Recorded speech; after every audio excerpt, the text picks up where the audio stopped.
Characters. Immersive Disney animation is now open at Lighthouse Art Space Las Vegas at the Shops at Crystals. Tickets at DisneyImmersive.com. Brought to you by the producers of Immersive Van Gogh. Join us for a once-in-a-lifetime experience to see the Hoover Dam up close and personal on a guided tour of Lake Mead. Sit back and enjoy the cool breezes aboard the Desert Princess paddle wheel boat while taking in the sights of the greatest man-made engineering wonder of the modern world and National Historic Landmark. To reserve a spot on the Hoover Dam Sightseeing Tour or the Sunset Dinner Cruise, visit LakeMeadCruises.com.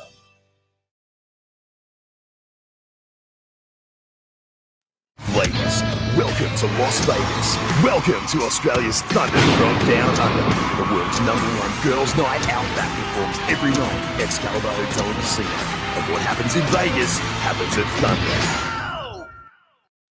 Banachak, the greatest mentalist alive. He's the #1 mind-reading act in the world. Joe Rogan calls Banachak the best I've ever seen. Banachek's Mind Games Live, taking mind reading to new heights at the Strat Hotel, Casino, and Skypod, Las Vegas.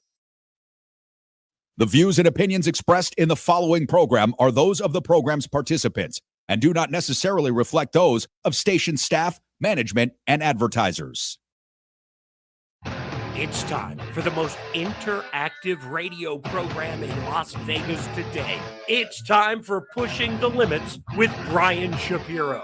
Brian will talk sports, politics, entertainment, and anything that matters to you. Feel free to call Brian at 702-221-7283. You want answers? I want the truth! Now, Pushing the Limits, here's Brian Shapiro. Well, hello, fellow buffoons. Welcome to Pushing the Limits on a Monday. Thank you so much for joining us. I appreciate it. Broadcasting everywhere, AM, FM dial, but of course, live on YouTube, TikTok, Twitter, Facebook, Twitch, everywhere for your listening and viewing pleasure. And we got a lot to get to today. A lot of happenings over the weekend. You know, I like a feel-good story, too. I like to help people because I'm such a model citizen. It's Chris Wynn laughing in the background there. So the Henderson Little League has a state champion, and this is the first time it's happened in 37 years. This Little League team out of Henderson, it's a 12 and under team. They're playing on ESPN later this week. This is a big deal. So the coach and a couple of his players will be joining us in studio an hour or two, raising some money for the travel fees and all that. And I'm happy to help them out. And maybe some future Major League Baseball All-Stars I will have in studio. Who knows? But anyway, that's going to be a lot of fun. A person who ran for office as a Republican made some anti-Semitic comments towards me. We'll get to that a little bit later on in the show. I've been talking with Anthony Weiner, by the way. That's right, the Ween. Anthony Weiner is going to be joining us on the show next week. Do they call him the Ween? Well, that's what I call him. That's what we call him? I actually like Anthony Weiner. We'll talk about that a little bit later on. Chris Wynn joining us in studio, the man, the myth, the legend himself every Monday. Chris, thank you so much for being here. As always, you're looking very handsome in that yellow shirt you're wearing, and I know you're very upset that I'm wearing a hat backwards. I don't know why that gets you so upset. keep trying to give him big brotherly advice, folks. PTL Nation and Numpchuck. I keep trying to toss it out there. He just sets it aside. He's going to go his own way. Whatever. I don't think you're going to do your own thing. Whatever. That's fine. Before we get to Mike Pence comments about transgenders serving in the military, and there was a transgender that was a lunatic that was on with Dr. Phil. We're going to play some of that video, too. So a little bit of the best of both worlds, so to speak, where I disagree with hate towards the LGBT community, but then there are, and the transgenders, but then there are some transgenders out there that think they have menstrual cycles, born men, transition to women, which is also absurd. So we'll talk about both. We'll get to that here in just a little bit. I have to start. Weekend was pretty good, Chris. Very calm weekend. Went to dinner, went to Barry's on Saturday night, which is a great place over there at Circa with a friend of mine. And then we went to see a really good local band. That's a Pearl Jam cover band, actually. They're really good.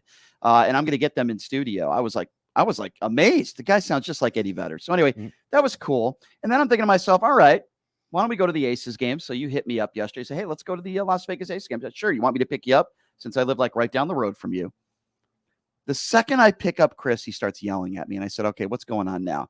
I believe the conversation started because I said Becky Hammon, that was a big deal that she won the Summer League as the head coach. And I said, she's a great coach. And then for the next 25 minutes, Chris starts berating me and yelling at me and saying, I don't know what I'm talking about. So this was like a solid 25 characterization. minutes. Characterization matters. Okay, so like it wasn't okay. So I wasn't berating you. All right. Yes, yes. I spent the next probably 10 minutes. No, it was longer than that, or more than Absolutely that. Okay, not. so maybe it was 12 minutes or 15 minutes. I spent the next 12 to 15 minutes explaining to you why I don't think we should be calling her a great coach yet. That's what I did. Okay, so again, he was yelling at me, and by the way, he's sitting 1 foot away from me, and he's yelling in my right ear. So anyway, I'm very loud. I'm very passionate. I'm very boisterous. Yeah, okay, you are very boisterous. You are dismissive. Very you are dismissive. You are very dismissive this morning. It's a Monday morning. You're very dismissive. No, I'm not. But yes, it was a very kind of a laid back weekend, but yet there's still all this stuff going on in Vegas, right, Brian? We had a huge fight in town, obviously. Terrence Crawford. Would you like to fight with me about big time fight? It was a fight, so it got me in a fighting mood, right? We had a big time boxing match.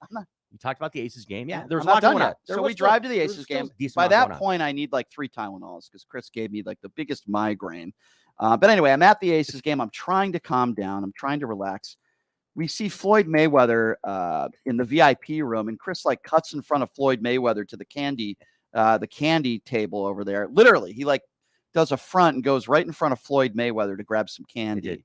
Did Floyd say anything? I gotta have my Swedish fish, my man. I gotta have my cinnamon. What do you call them? They're not the not jelly beans. They're like cinnamon, like a penis. You know, well, that's why you probably like him, right? I mean, that makes sense. Are you talking about? I kind of talk my way Red into Hots or tamales? Get mocked right here. Hot tamales. Hot tamales, and also my listen. If that's your kind Sour of thing, Patch Kid, and my Sour Patch Kids, I got to get them. Me. As you said, right? I am right there. I'm digging in. I'm filling up my cup with the thing shaped like and I penises. look over my left shoulder, and I got Floyd Mayweather, it's not like he was just like 5 feet away. He's like right on my shoulder. I'm going to say this right now. Yeah. I don't see anything wrong with you liking food shaped like penises. You know, I have no issue with that at all. Yeah. I just find it interesting that you would say that on the air. That's a little strange, but wait a minute, time out. The no filter guys is surprised at what I say in the air. I don't know why I'm surprised you would admit that. But you're right. But you're right. So Floyd's like right over my shoulder, right? Notice how he and avoids, what else was hilarious was that he has not Floyd Mayweather whenever he goes around Vegas, right? He's got his crew. He's got his security guys. Because I guess sometimes boxers might get tested or whatever. Correct. So he's got like what 5 or 6 like 300-pound dudes all around. I'm a little bit nervous, Brian. Maybe I should just mosey around. I'll fill up my cup and I'll get the heck out of here and kind of take your penis shaped candy somewhere else. So anyway, we had fun watching the game. And there was a woman sitting in between me and Chris, so it gave me a breather. And then we're driving home, right? And there's going to be traffic when you leave a Las Vegas Aces game, right? And it was a mess because you couldn't take a right on Frank Sinatra.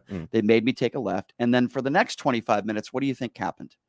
I was yelling at you some more. Yeah. So for the next 25 minutes. We were arguing minutes, about something else. For the next, you weren't arguing. I was probably just yelling at you. He was yelling at me because we were in traffic. I'm telling you, he thinks we're this married couple or something.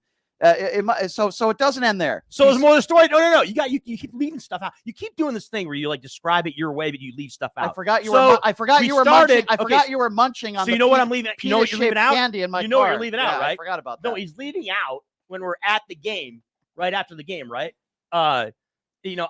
Occasionally I like to go to the press conferences, right, to cover the press conferences.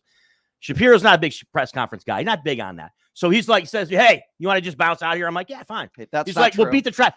But you said that's not true. That's not true. Can I go okay, back? So let me finish first before you jump in. Give me 30 seconds. He says, no. So this is the best part of the whole story. No, it's the best part. So he says, wait, you said something that's not true. He says that's absolutely not true. Can I just stop? Can you just stop for 10 seconds? Okay, so go ahead. What did I say? It's not true. You said I don't like going to press conferences. Let me correct you.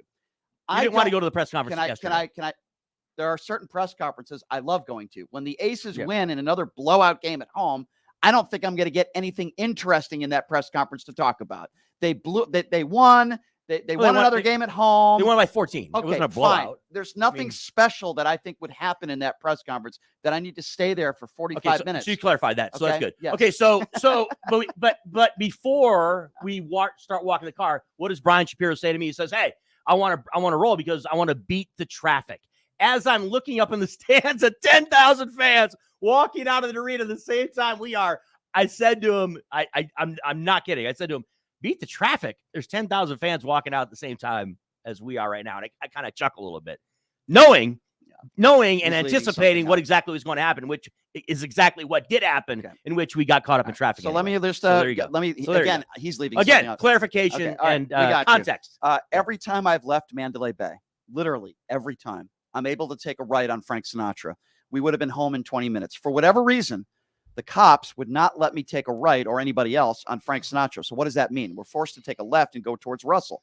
That's what screwed everything up. I had no idea that they were going to do that. So anyway, long story short, we're in traffic. It took about 45 minutes of traffic. It was terrible. And while all this is going on and I'm in traffic, I have to hear Chris Wynn yelling into my ear again for the next 30 minutes. Then we go home, or I drop him off at his house, and his roommate insisted that I come in. And then his roommate was nice enough to cook some food, and I bought it.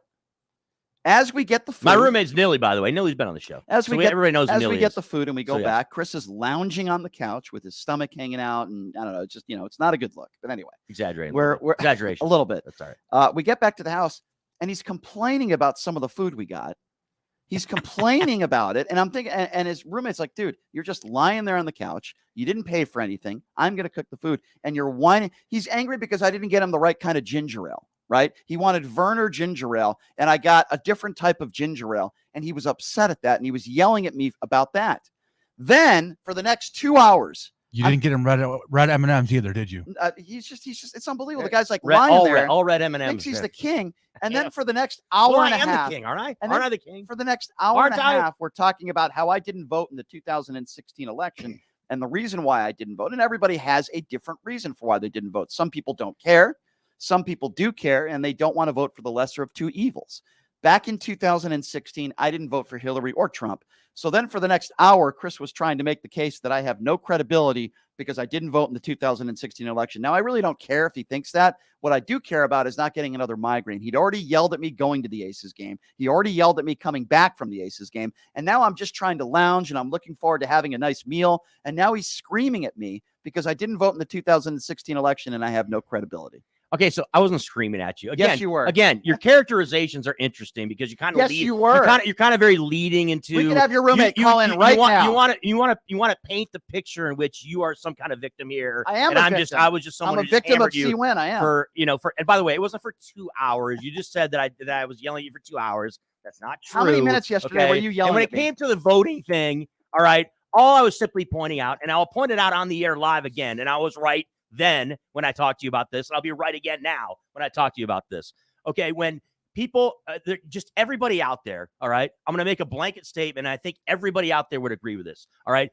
If you do not vote at all right, in an election, that gives everyone a clear indication that you do not care. Stop yelling. Period. Full stop. Stop yelling. That's the end of the story. Don't all right. yell. If anybody out there disagrees, hit us up on the live chat here on YouTube. We've got Mr. Snowcone out there. We got Richie from Vegas. We got Tony the Tiger. We got everybody chiming in, saying, when's a good time to call in. Stop yelling at They're my ready fans. to hit the show, bro. They're ready to jump on the show. Do me a favor. So if anybody disagrees with that statement, which I said and which I clearly tried to point out to you, yes, it gives an indication that you don't give a damn if you do not vote at all. Well, okay. It's not, I don't care about what your reason, your personal reason is that, my personal reason is that I don't want to vote for the lesser of two evils, because a lot of people don't think of it when they're voting about voting for the lesser of two evils. Some people, like myself in 2016, voted for Hillary Clinton because we want Hillary Clinton to win. That's why we voted for her, because we want her to win. And, this is hilarious because right now Brian's not even listening. But the point is that it's not just voting for the lesser of two evils for a lot of us. For a lot of us, it's about voting for someone that we have conviction for, that we want to win. So, yes, it does give an indication they don't care if you don't vote.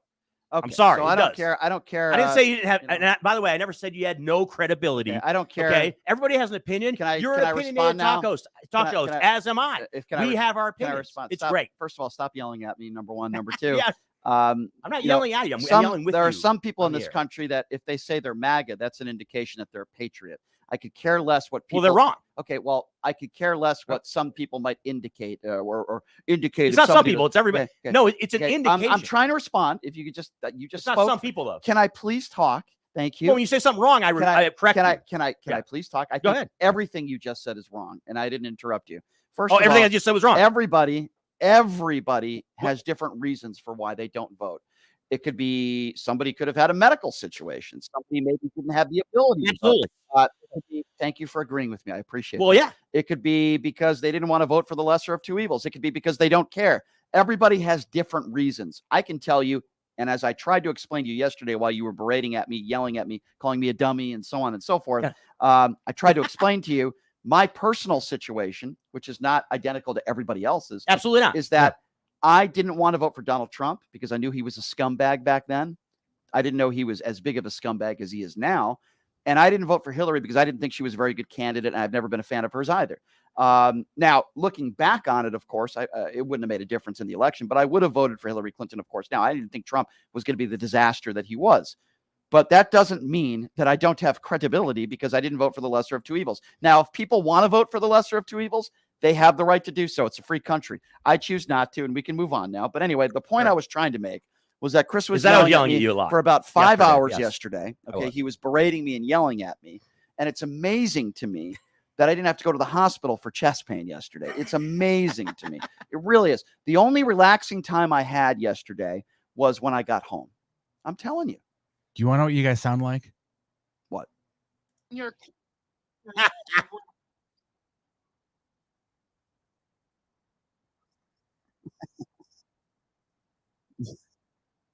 Pee Wee Herman. Yes. Paul Rubens, the legend. All right. That's enough.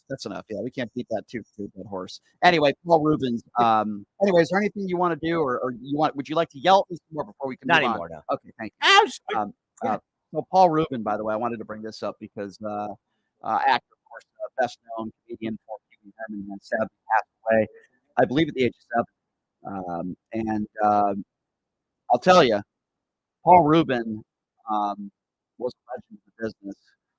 Been around forever, and didn't know that he was suffering from cancer the last 6 years. So I just wanted to send my condolences to his family. Paul Rubens is dead at the age of 70 of cancer. All right, why don't we let's go to him, bro. 702-221-7283.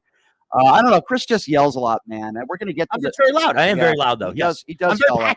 Yes, that's okay. We're going to get to the transgender issues coming up here in a little bit. Let's take some phone calls. What do you guys think? 702-221-7283. 702-221-7283 is the number to call if you want to be a part of the show. All right, let's start off with Rick. Rick, what's going on, man? Hi, Brian. This is Rick, six-time caller. And the guy working with, is it Chris? That it is, Rick. I'm a huge fan of Rick, by the way. He is an avid. He's become an avid caller. If I'm not mistaken, gentlemen. I could be wrong on that. He started to be an avid caller. Well, the thing is, Chris, is that for whatever reason, Brian and I don't see a lot, alike, a lot together. And since you disagree with him, I really like it. I think that you screaming at him, it's great. Maybe he'll turn around and he'll finally start to learn some stuff. I just and look, I do think there is kind of like a brotherly kind of thing back and forth. What kind of stuff do you think I need to learn? Right? What do I need to learn, Rick? What do I need to learn? Help him out, Rick. Line up for him. Well, I mean, you need to learn how to be more of a better American. So you think I should be a better American like you, the person who has no black friends and has never talked to anybody black in his life? You think that's what does that have to do with anything? It has to do with being American. I think you're a racist. No, I want America to be the best. Why don't you tell me why you don't have any black friends? You openly admitted that on the show. Brian, when the Olympics come, do you want the U.S. Do you want the USA team to win when it comes to the Olympics, or do you want another team to win? Are you saying that we need black people for the only reason to win in the Olympics? Is that the point you're trying to make? No, I'm just trying to say, why would I not want my team to win, right? So for that, Now, so for the obviously, the Olympics isn't a perfect. That's a really weird thing you just said. We're talking about African Americans and the fact that you don't have any black friends, and you bring up the Olympics to make the case that I'm trying to make a thing here that why would you not want your team to be the best? Correct. What does that have Why to would do I with not want? what does that have to do with your relationship with black people? Who's your favorite basketball player? Who's your favorite basketball player? Answer the question. Larry Bird. Of course, white. Larry Bird. I'm shocked that your favorite basketball player is white.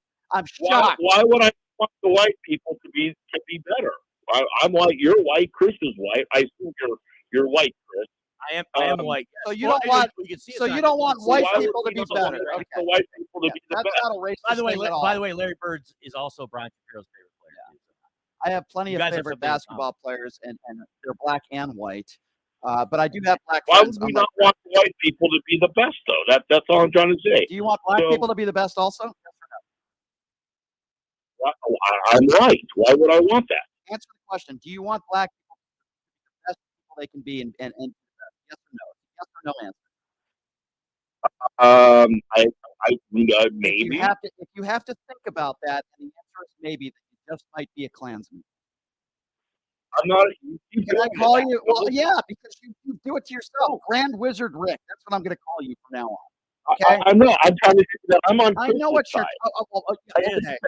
Chris, are you on his side? He's screaming at you and he's trying to turn you. Okay. A better person, and according to Rick, the only reason why we need black think people in this country is so we can win gold medals in the Olympics. That's not a racist thing to say at all. No, the Olympics isn't a perfect system.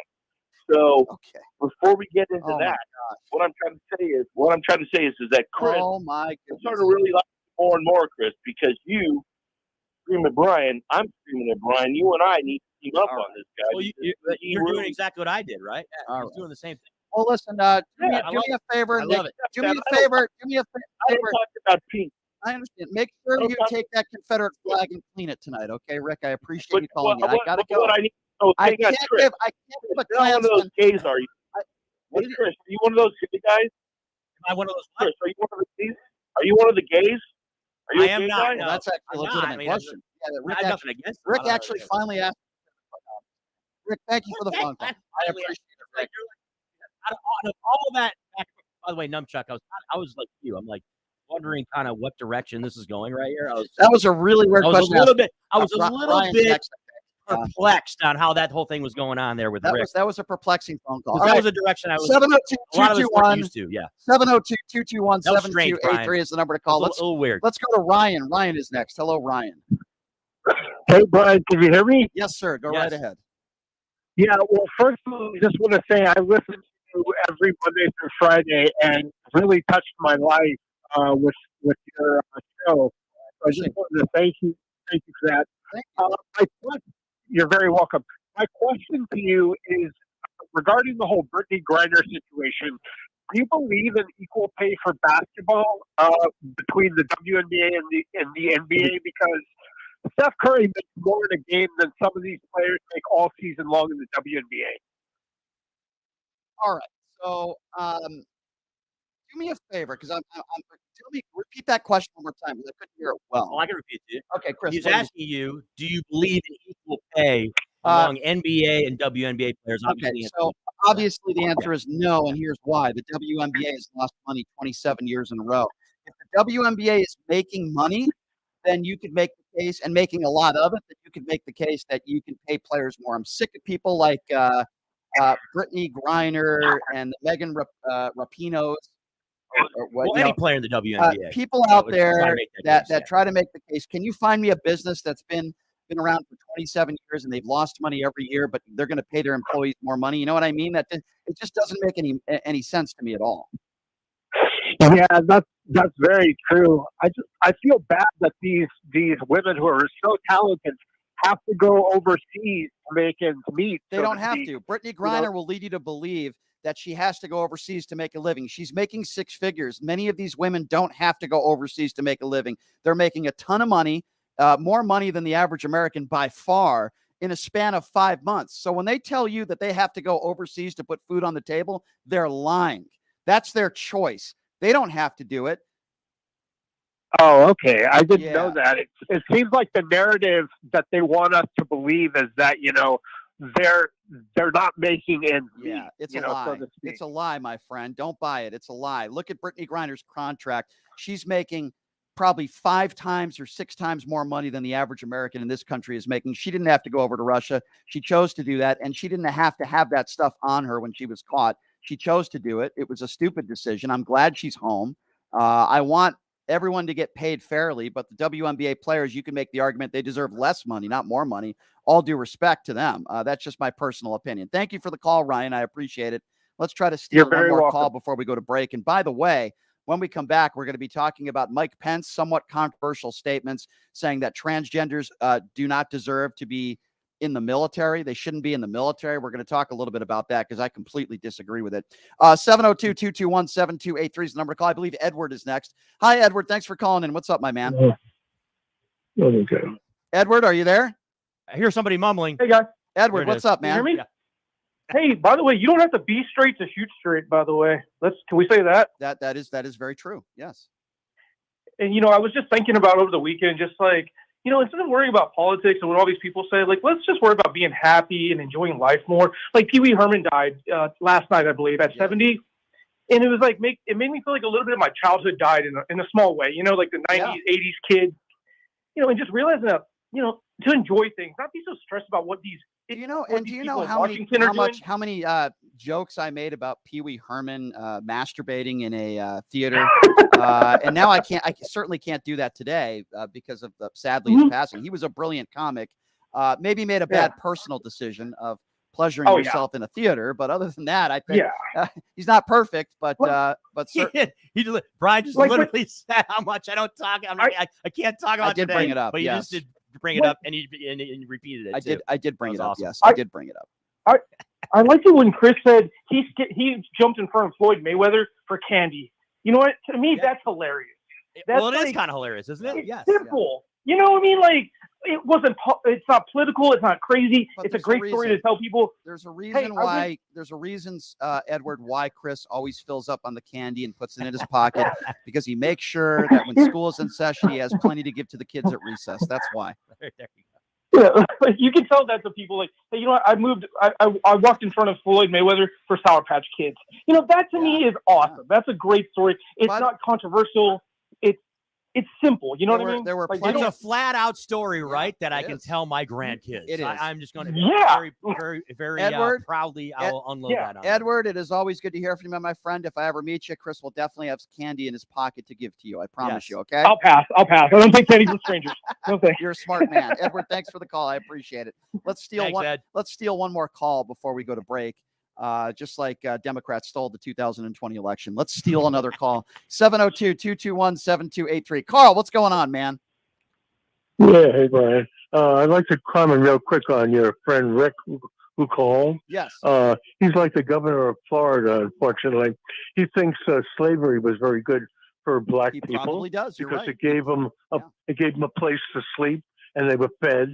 I mean, that's very good. As a psychologist, which I used to be before I retired, you learn to listen to people and what they say, not exactly the words they say, but how they couch their words and how they say it. Yeah. And believe me, he's strictly a racist. I agree. According to Rick, the only positive thing he had to say about people who are black is, well, we need to win gold medals in the Olympics. That's kind of what I was getting from Rick in that phone call. And then he asked a very strange question to Chris, asking Chris if he was gay live on the air. Yeah. That's a really... But By the way, slavery- Chris did not answer, which I also found a little bizarre. But wasn't slavery good? I mean, Well, I did, but you black didn't hear people me. got fed. There's a Yeah, couple wasn't times we don't slavery hear. great? Oh, slavery was great for black people.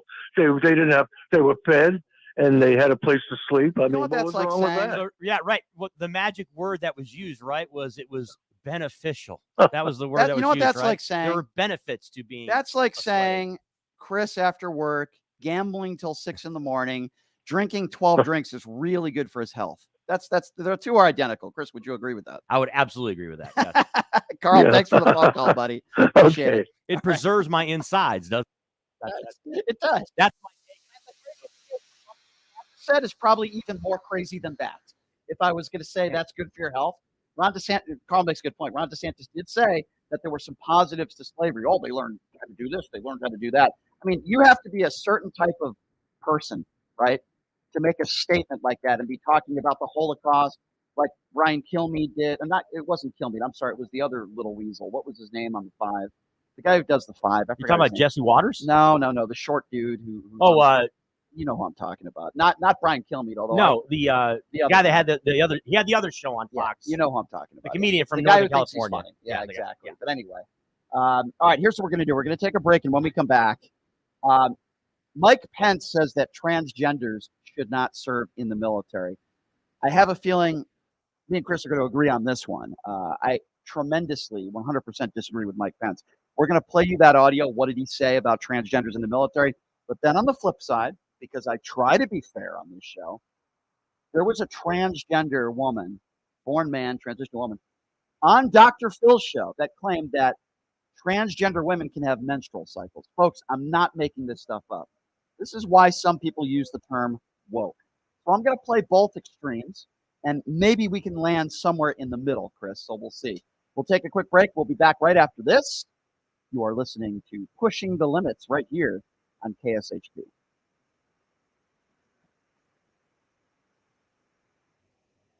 Hey, everybody. Are you struggling to find a pizza place that reminds you of Brooklyn? That true blue New York style pie? Well, worry no more. Stallone's Italian Eatery Pizza is a knockout. We're located at 467 East Silverado Ranch Boulevard, just off of Premier Road, half a mile east of South Point Casino, just minutes from the Las Vegas Strip. Come by and grab a slice of pie. Plus, check out our Brooklyn-inspired Italian cuisine. Our sandwiches are super. Hero, that is. Because why be a sub when you can be a hero? Stallone's Italian Eatery is here to serve you phenomenal food, Vegas. Forget about it.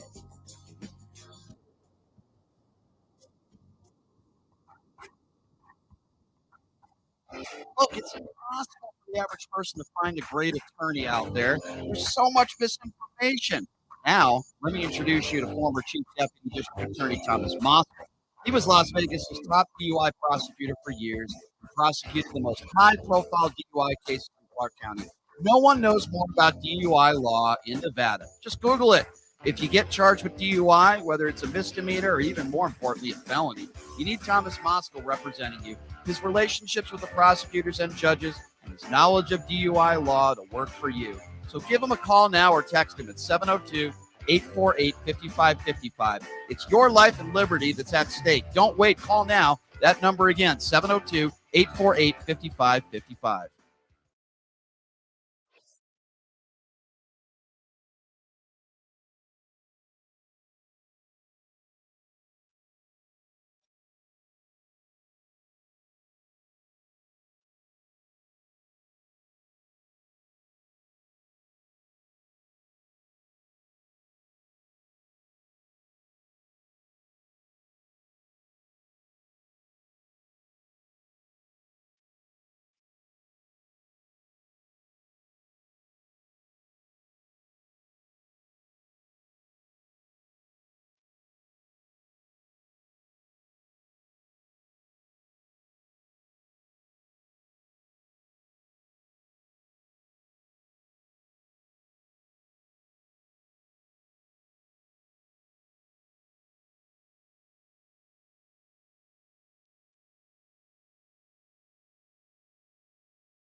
Hey, everybody, it's Brian Shapiro from Pushing the Limits. I want to tell you guys about Sahara West Urgent Care and Wellness. They're conveniently located on the southwest corner of Sahara and Jones. They're open Monday through Friday, 9 a.m. to 9 p.m., and Saturday, 9 a.m. to 5 p.m. At Sahara West Urgent Care, they'll take care of all your healthcare needs. They offer routine services such as physicals, STD testing, car accident treatment, and work injuries. You name it, they do it. They have on-site x-ray, EKG, ultrasound, and labs. They treat chronic conditions such as asthma, blood pressure, diabetes, and more. They also offer general wellness exams, treatments such as testosterone enhancement, and cancer screening. They're located on Sahara, 6125 West Sahara Avenue. Their number is 702-248-0554. And the best part, they accept most major insurances and affordable cash pay prices, office visits starting at just $95. And I'm also a client, so please give them a call, 702-248-0554.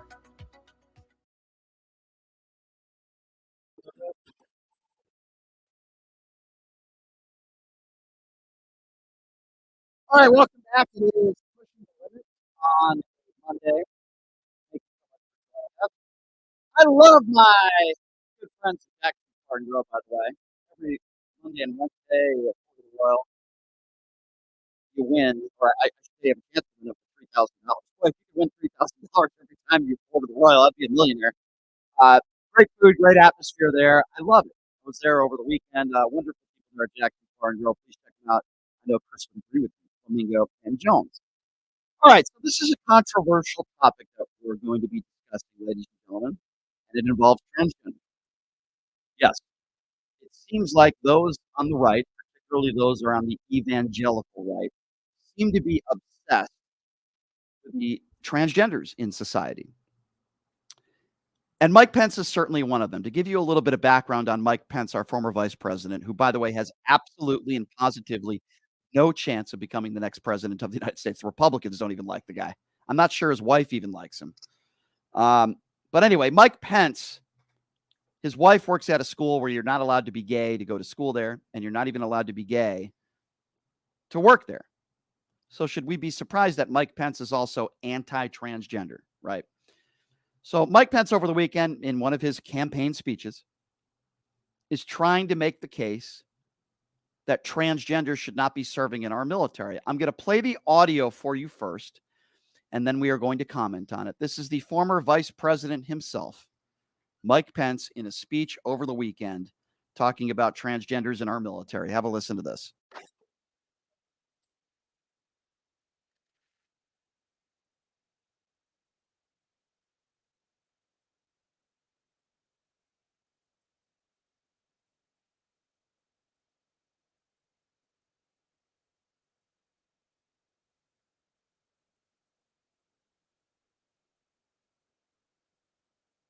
Okay, so here's my opinion on this, and then we'll get Chris's take on it. First of all, I think this is completely ridiculous.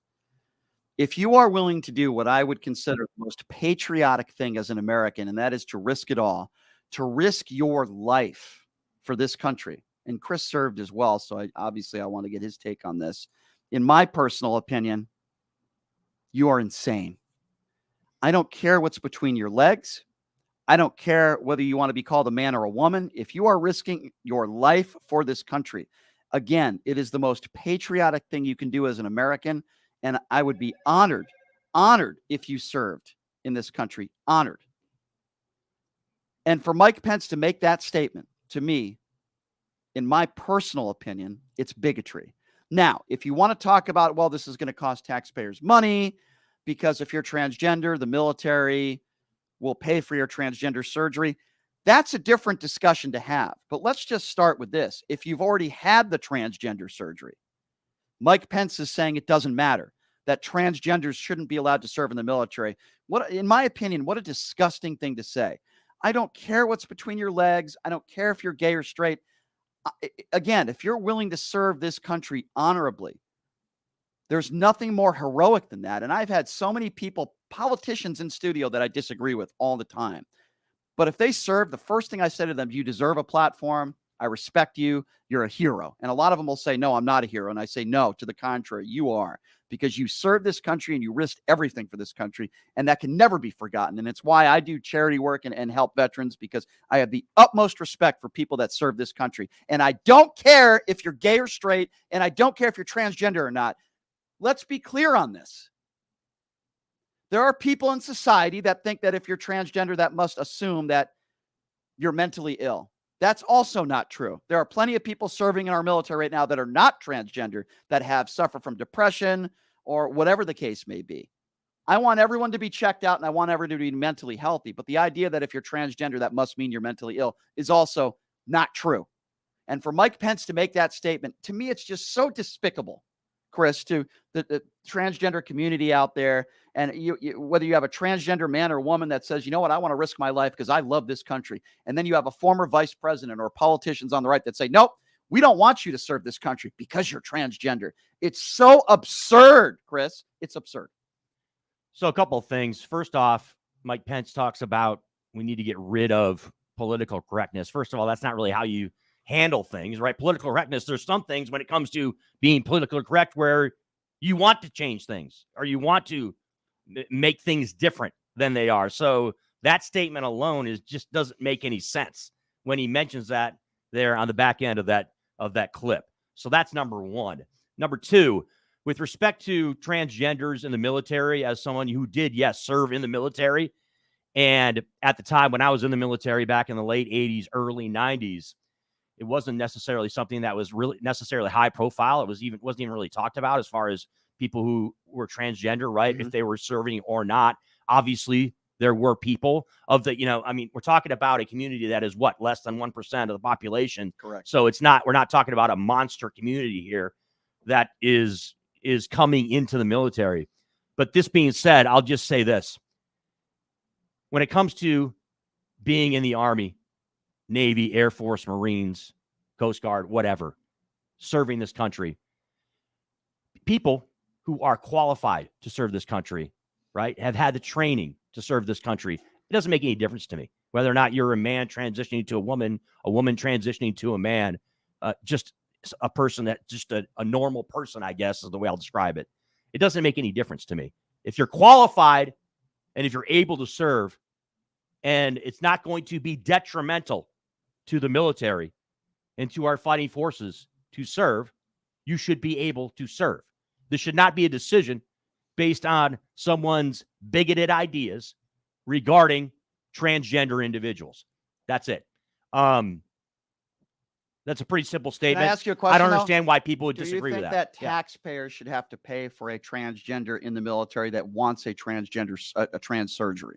How do you feel about that? Personally, I probably think no, because I look at that much in the same vein as I think of other elective type surgeries, right? It's thought of as an elective, right? So I would not be someone who would necessarily look. I don't think it's a hill I would die on. I'm not going to sit back and, for example, if someone is in the military and gets transgender surgery, I'm not going to be mulling it over. I'm not going to be lamenting in that fact. I'm not going to. So I'm not going to do what a lot of people who are anti-transgenders out there do, which is like, oh my God, all our money is going to these people getting this surgery. I'm not going to take that route, but I would not be in the camp. No. So Brian, the answer is no. Brian, the answer, I would not be in the camp of overly excited. So I think we agree on that. But to be clear, that's not what Mike Pence said. Mike Pence and his statements and what many of these people on the evangelical right, they don't say, well, I'm okay with transgenders serving in the military, but we shouldn't have to pay for their surgery. That's not what they're saying.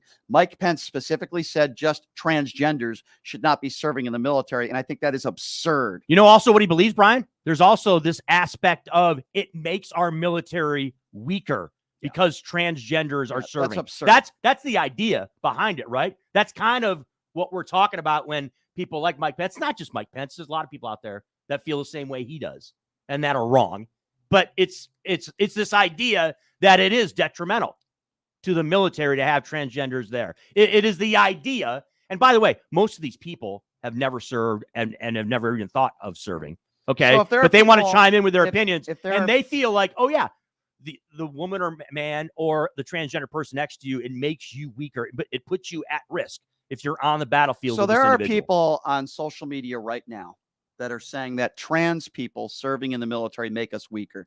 What I would like you to do with your remarks that I completely disagree with, and I think it's bigoted, but if you actually believe that transgender people in our military make us weaker, then I want you to call into the show right now and I want you to give me reasons why. I would love to hear you. I would love to find out why you think the way you think. I'm going to give out the number now. We're talking about transgenders, whether you agree or not that whether they should serve in the military. We're taking your calls. 702-221-7283. And again, the number to call if you want to be a part of the conversation is 702-221-7283. 702-221-7283. If you actually think that transgenders serving in the military makes us weaker, I'd love to hear from you. Here's what I think is weak. Here's my definition of weak. A man by the name of Donald J. Trump, who claims he can't serve in the military because he has bone spurs and he dodges the military multiple times.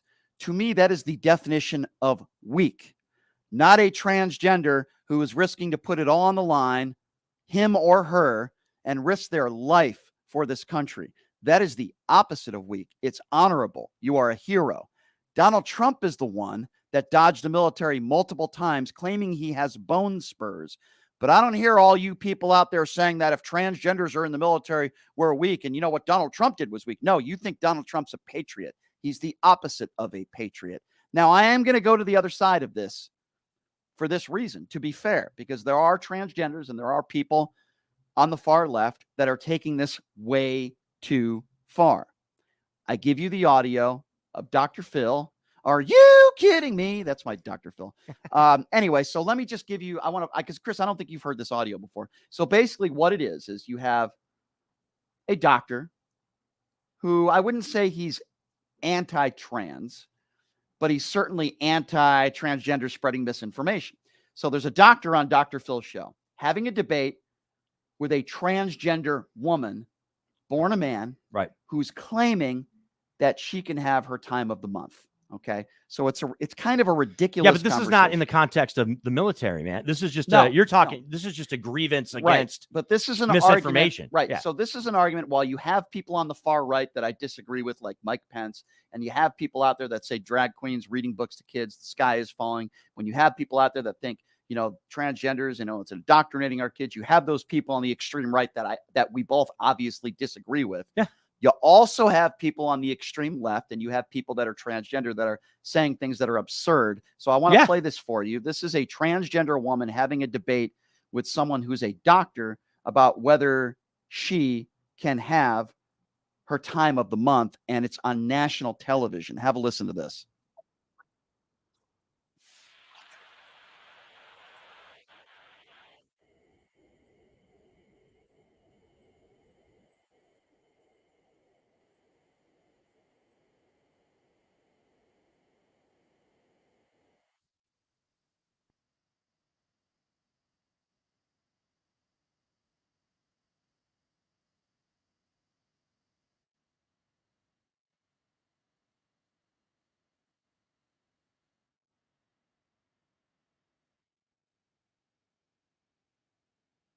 That are X and Y. That's what a man is. So why are we just looking at the science of this as an example? Science. When we've learned sex and gender identity are they're completely different things. They're not completely different. They are completely different. Completely different words. And sex is what you're born with, the sexual reproductive organs you have. Gender is what you identify with. They're completely Well, I don't different accept that things. distinction. You have to argue for it. You're just giving a conclusion. You're just making it up. The people who hate the truth, are because they see the truth as hateful. If you want to identify in any way you can, you're free to do so. But that does not mean that the rest of us have to join that illusion. Okay, so here's my opinions on that. First of all, I do agree with the doctor. If you're born a man, no matter what you put into your body, or I'm sorry, no matter what you put into your body, if you're born a man, you're not going to have a menstrual cycle. I'm sorry, you're just not. That is science. Now, here's my personal opinion on this. But I'm going to be I'm a pretty reasonable guy. If you're born a man, I consider you a man. If you're born a woman, I consider you a woman. But if you have transgender surgery, for instance, if you're a man that has transgender and you define yourself as a woman, you have transgender, you do, then I'm more than willing to be respectful and call you a woman if that's what you want. Same thing with if you're born a woman, transition to a man. You want to be called a man. It's not that important to me. I don't care. That doesn't mean I want someone born a man transition to a woman competing against other women in sports. That's not fair. I do want people treated as equals, whether you're transgender or whatever. I will call you a man and be respectful to you if it bothers you. I will call you a woman. To me, it's just like calling somebody Mr. or Mrs. or by your last name or your first name, or don't call me this nickname. I will be respectful to you, and you can define yourself whatever you want so long as it doesn't affect me, and it doesn't affect me at all. I really don't care. But let's just be clear here, okay? These are extremes. What Mike Pence is saying about transgenders, he doesn't want them serving in the military, that's extreme and it's absurd. When you have this transgender woman claiming that she can have menstrual cycles, this is absurd. This is not doing, you're not doing justice for your people. Let's just put it that way. And it makes you sound ridiculous. I will call you a woman. I will be respectful to you. I want you treated as an equal. I don't want anybody discriminating against you. But when you tell a doctor that I was born a man, transitioned to a woman, and I could have a menstrual cycle, it makes you sound ridiculous. And these extremes on both sides need to stop. Okay, so yeah, there's no question that obviously on its face, just hearing that sound right there, first of all, we use the word absurd a lot, right? I think it's absurd that we have an individual who is not an expert in any way, shape, or form, who is not a doctor, who is not a scientist, arguing with a doctor or a scientist on something like this, okay? This goes back to COVID-19. This goes back to a lot of situations in which you got a lot of people that think they know what they're talking about, but they have no idea what they're talking about. And that's exactly the case here with this transgender individual trying to make claims. The doctor called it out at the end of that clip there, saying, look, you're just making stuff up when you're saying that people that transition from being a man to a woman, you don't just all of a sudden have the ability to do these biological things that people born women can do. So this is very basic stuff. Now, this is very straightforward stuff. So here's the deal. All right. So, and by the way, I sent a clip to you and some other of our colleagues regarding this topic yesterday, because remember, I don't know if you actually looked at the clip, but I sent you a clip of there's a person born a man that transitioned into a woman that was trying to breastfeed a baby. All right. I can honestly say, look, and I'm not sitting back here, it is a strange thing to see. I'm like, come on, man. As someone who is extremely supportive of the LGBTQ community and the trans community, the less than 1%, by the way, out there. I mean, this is something we leave out, and it's like we talk about it like it's all over the place, and it's just not. It's become a thing because Republicans want to talk about it now, in this election cycle or before this election cycle. But the point is that like there are certain things that just because you transitioned into being a woman, you're not going to be able to do as someone who was born biologically male. That's just a fact. Now, if you're but if you're born, I will say this though, in fairness, if you are born a woman, transition to a man, you still can have your menstrual cycle. So I want to be very clear on that. Absolutely. But there are people in society, some transgenders, that believe if you're born a man, transition to a woman, that you could actually have a baby. I mean, there are people that have crazy opinions, and I guess that's where the term wokeness comes from. I don't know. No, the term wokeness comes from a lot of stuff. A lot of different stuff. There's a lot of things. It's not just this. There are people in society that use the term mutilation when talking about a teenager having transgender surgery. Now, the people that use that terminology, here's what I will say to them. In any surgery, sometimes surgeries don't go well. In any form of surgery, that's number one. Number two, while you can probably find me some cases of people that had transgender surgery when they were children or kids or teenagers or whatever, and they wish they didn't make that decision, there are also plenty of people out there that have had transgender surgery when they were younger that are very happy, and they wouldn't change it for anything. Nothing is going to be perfect. Here's what I will tell you. There are people on the right, some, that think a child can walk into a hospital and they use the term mutilation. That's not how transgender surgery works. First of all, you need legal guardian or guardians to approve of it. That's number one. Number two, you are going to speak, you and your child, with multiple doctors, psychologists, to make sure that you are getting the right thing done. Professionals are the ones that help you and guide you through the process. But if you listen to some people on the far right, they will lead you to believe that kids are being indoctrinated by their teachers and they're being forced into surgery, and or a child can just walk into a hospital and, as they would use the term, be mutilated. That's not how it works. Period. That is a lie. A child can't just walk in there and say, hey, I want to be transgender. That's not how it works. That is misinformation. And if you can tell me, well, it happened there, guess what? Then it's illegal, because it's not allowed based on the law. It's illegal. You could lose your medical license in lawsuits. That's not how it works. Now, I disagree with some of you out there that think that transgender surgery for teenagers is just the worst thing in the world. I say, just like I would talk about abortion or anything else, it's a personal decision that a family makes with their physicians and with their doctors and maybe even psychologists. That is a personal decision that I do not want to be a part of. If you're a parent and you're against transgender surgery, guess what? It's a free country. You can make sure your kids don't have transgender surgery, and then when they're 18, they can make that decision for themselves. It's a free country, just like I can go to any restaurant I want to go to. I could buy the kind of car I want. These days, I can wear a mask or I can choose not to wear a mask, because it's a free country. And parents have the right to make that decision for their kids, whether you like it or not. And I really don't know what else to say other than leave people alone. Let people live their lives the way they want to live them. If you want to serve and risk your life for this country, number one, you're a hero. I will always praise you for that. There's plenty of politicians I don't like right here in Las Vegas. But if they serve, that's the first thing I say. Thank you for your service, just like I would say to Chris. Thank you for risking it all for your country. You're a hero. You're a hero. That's number one. And I don't care what's between your legs.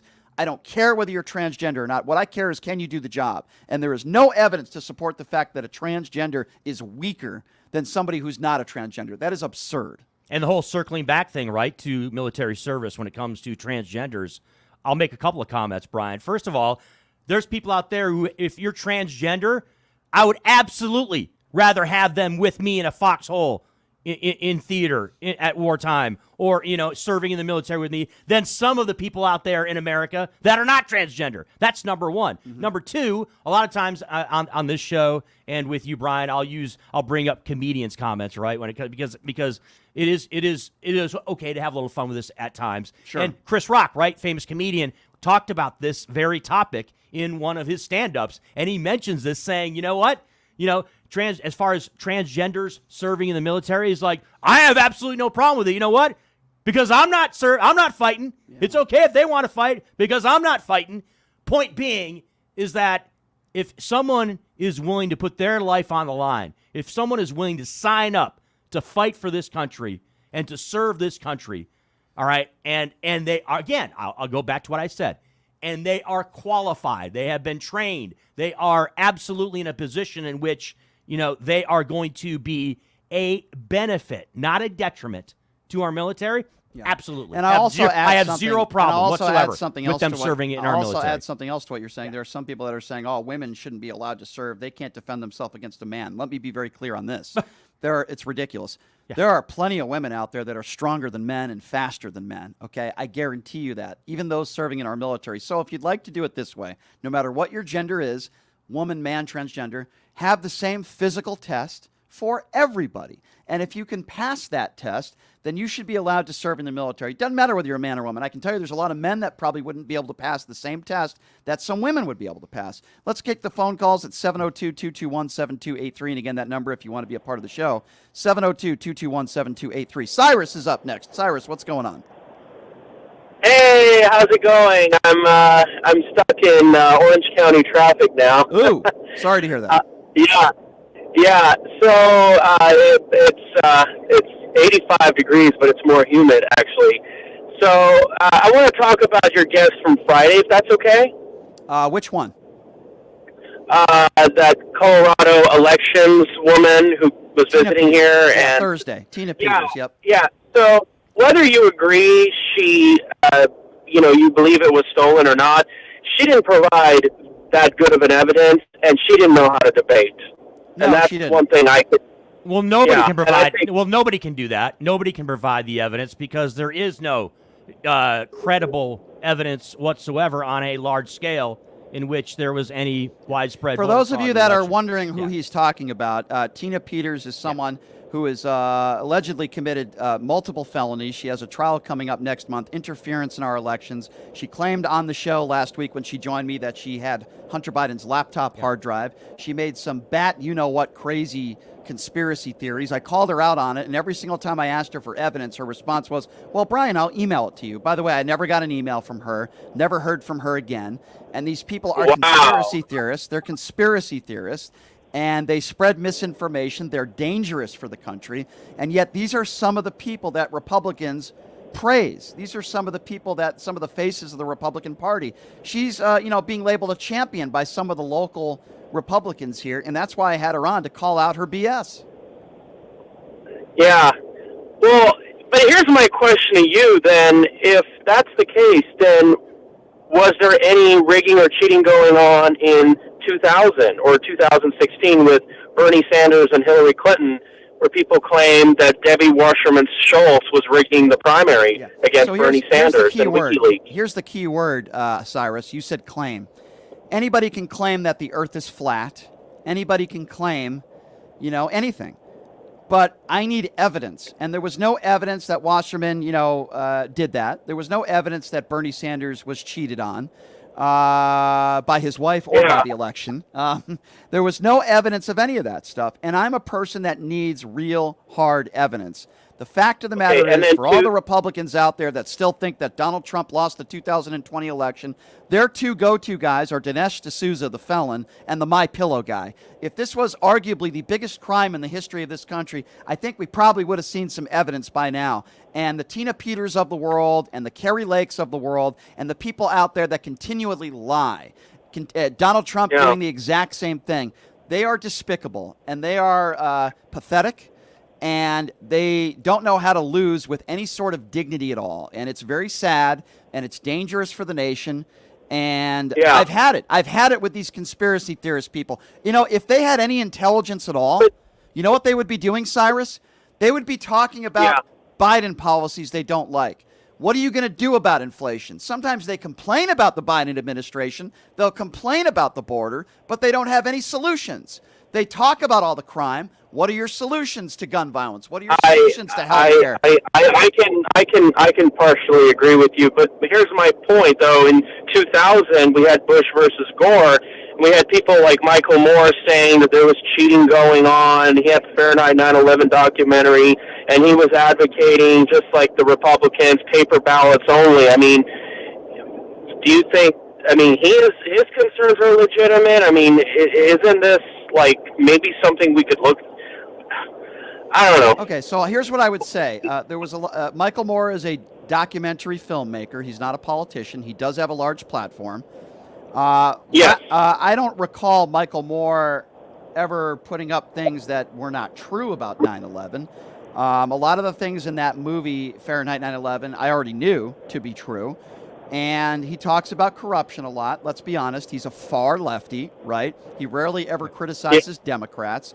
So anybody that even though I like some of his movies, not all of them, anybody. I'd push back on that. I'd push back on what you just said. He does criticize Democrats frequently, actually. Yes. But when you talk about his documentary, Obama and Hillary got Wall Street money, which is why I think probably Trump won. Trump won because a lot of their supporters probably shifted from the Dems to the Republicans. So, but anyway, I'm glad you brought up conspiracy theories, because now that I'm stuck in California traffic, 10 or 11 years ago, a lot of these people were saying that the government's going to get people out of their homes, out of their cars, and they're going to stuff them in high-rise apartments and trains. And here we are 10 years later, not much has changed. Actually, that's the thing. They don't have a solution for the traffic problem, the high fuel costs, in terms of having an alternative. My biggest, I guess you could say, criticism of Republicans today. I have a few. One of them we already talked about, conspiracy theories and kissing the ring of Donald Trump. My second biggest criticism of Republicans today is they'll bitch and moan like the Jim Jordans of the world about Democrats, but they have Jim Jordan's never passed a bill in his life. They don't have any real solutions to the problems facing America. You can disagree with Democrats, right? You can disagree with their stance on guns and what they want to do with all the gun violence. You can disagree with Obamacare. You can disagree with some of the Biden policies put into place, and that's okay. But don't disagree with it unless you have an actual alternative. How many years have we heard the complaining from Republicans on Obamacare? Oh, the replacement plan is coming. Donald Trump lied about it. The Republicans lied about it. We don't have a replacement plan for Obamacare, then don't bitch and moan to me and complain to me about it. I have a replacement plan, and that is to repeal the 1973 HMO Act, because that was when healthcare costs were reasonable back then. Right. Well, that would be a part of it. But that would be more than most Republicans are doing. At least you're trying to come up with some sort of alternative, and that's my issue, Cyrus. Hey, I wish you good luck in that horrible traffic. Blame Gavin Newsom. Yeah. And drive safe, my friend. He's partially to blame, but anyway, my mom is dissatisfied with both who works out here. So there's a lot of people that are. So I can understand that. Thank you for calling in, Cyrus. Appreciate you, my friend. Real pleasure. Thank you. All right, we're going to take a break, and when we come back, Chris Wynn in studio. I'm going to talk to Chris about a Republican who ran for office here in Las Vegas, who on social media, on his own social media, threw some anti-Semitic remarks at me. It's pretty mesmerizing. And also going to talk a little bit about Anthony Weiner, who's back in the news. That's right, the Weiner is back in the news, so we'll talk about that. He's Chris Wynn. I'm Brian Shapiro. I want to tell you guys quickly about my good friends at Sahara West Urgent and Primary Care. They're located at 6125 West Sarah Avenue, Suite 1B. No appointment needed. They take most insurances, and if you don't have insurance, it's only a $95 copay. How cool is that? Give them a call, 702-248-0554. You could also visit them online at SaharaWestUrgentCare.com. We'll take a quick break. We'll be back right after this.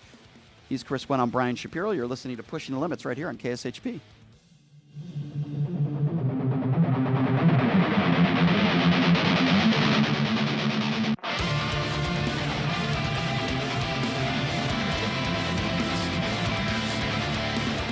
The Radio Shopping Show is heard right here on KSHP North Las Vegas, AM and FM, 829 6HP North Las Vegas, and KSHP.com.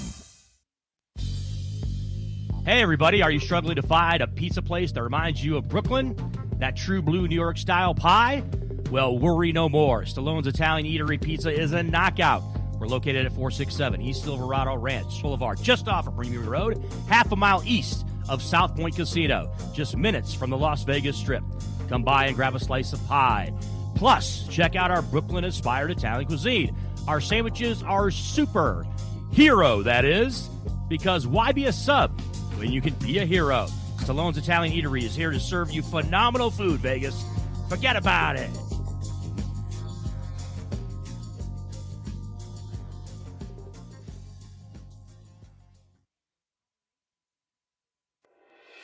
Buying or selling a home is a huge life event that requires guidance from an expert in the industry and community. My name is Blake Wynn. You may recognize my name as my grandfather was the best governor the state of Nevada has ever had. Growing up in Las Vegas, I've come to know this community intricately. Now, I am raising a family here as well. So I understand all the issues impacting our home and quality of life. As the top realtor for the #1 real estate team at Keller Williams, you can have confidence in my experience, knowledge, and track record. When it comes to buying, selling, or investing in real estate, choose a name you can trust and someone who understands the community you call home. Call Blake Wynn today and experience the difference of a trusted expert. 702-540-3311. Sapphire Pool and Day Club, the world's only topless gentlemen's day club, introduces its 2023 pool season lineup with a bevy of beauties and social media celebrities throughout the summer who will all host alongside hundreds of Sapphire's topless poolside entertainers. Enjoy brunch in the sun with items like frittata-style omelets, stripping chicken, and French kiss toast before washing it down with signature summertime cocktails.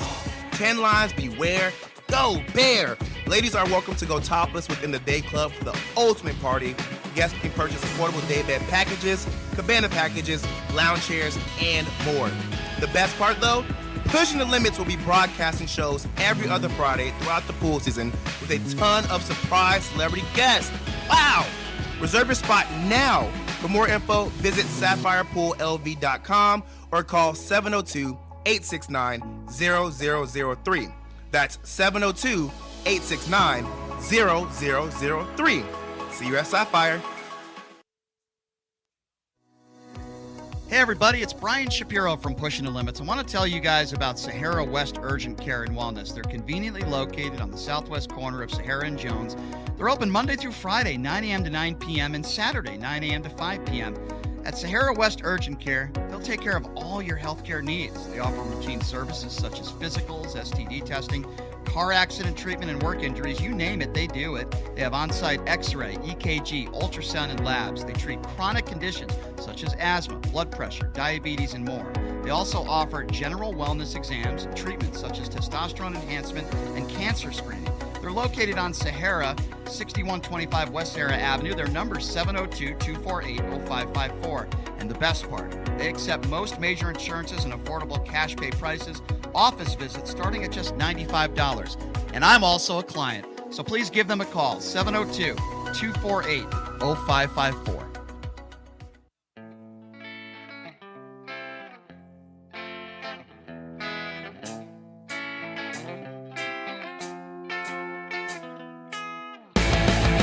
All right, welcome back. It is Pushing the Limits on a Monday. Thank you so much for joining us. So, there are people in this town and there are people in this country and there are people that I run into everywhere, people that agree with me, people that disagree with me. There's going to be people that are going to like me. There's going to be people that are not going to like me. I guess that comes with the territory when you're an opinionated person, and I don't have a problem with that. But Chris, let me give you and the people out there a little bit of background on how a conversation started. So there's a woman running for senator. Her name is Stephanie Phillips. Most people probably don't know who she is, and there's reason for that. She's a real estate lady, and now all of a sudden she wants to be your senator.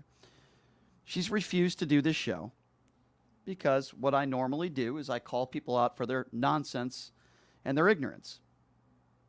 Every time I hear her speak about anything, she's talking about transgenders and how children are being indoctrinated, you know, the typical far right-wing talking points that everybody talks about. She's mini Carrie Lake is what she is. She talks about election integrity. First time I met her, I was gubernatorial debate. I was the moderator.